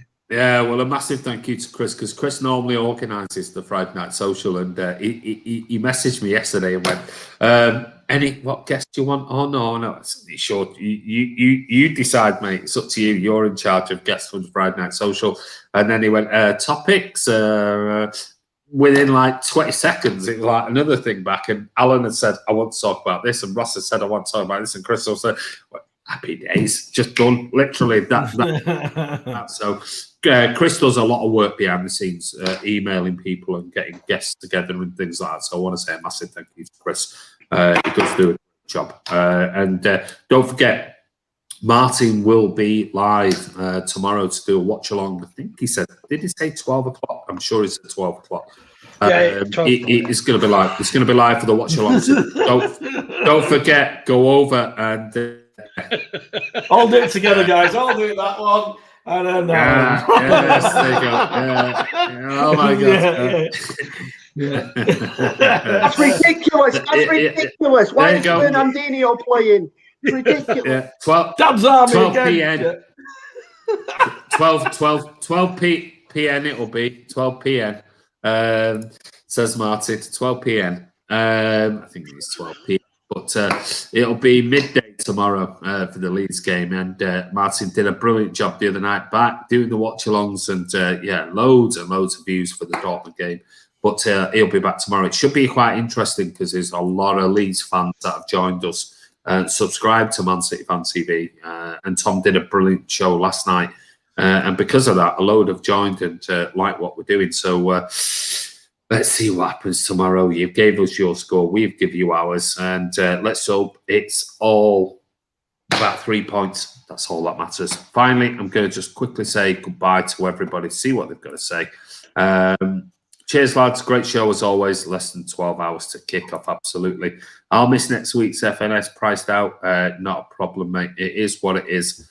But no problem whatsoever. We will be throwing it. I'll tell you one thing. What we will do, we will throw around some prizes, some free passes and things like that throughout the year. So you might get a free pass one week where you can come on and join the show. Miga said, Andy, thanks for answering my question. Really appreciate that. You're a legend and fantastic show you put out every Friday night. Thank you very much, mate. Great live stream. Stay safe. All brilliant show. Hashtag haircuts. Duke says, great live stream, guys. Thank you. Abdullah, have a good night, guys. Great show. Thank you very much. Scott Williams said, great stuff, Blues. So everyone in the comments, have a great weekend. Charlie says, Ross, Edison, and all the Puma players have now got new boots tomorrow. Watch out. One last thing. I'm not a royalist, but rest in peace. Yes.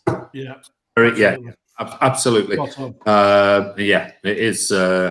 I mean, I didn't want to get into it only because some of the stuff I read on social media and Twitter tonight or this afternoon was disgraceful. And I did reply to a few.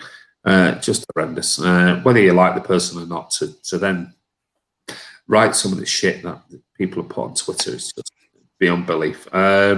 Ross is growing old. I use wash and go bald. Cheers, guys. Come on, City, says Dupes. Said Blue Heart, absolutely. Charlie says, well in Chris, true legend of the channel.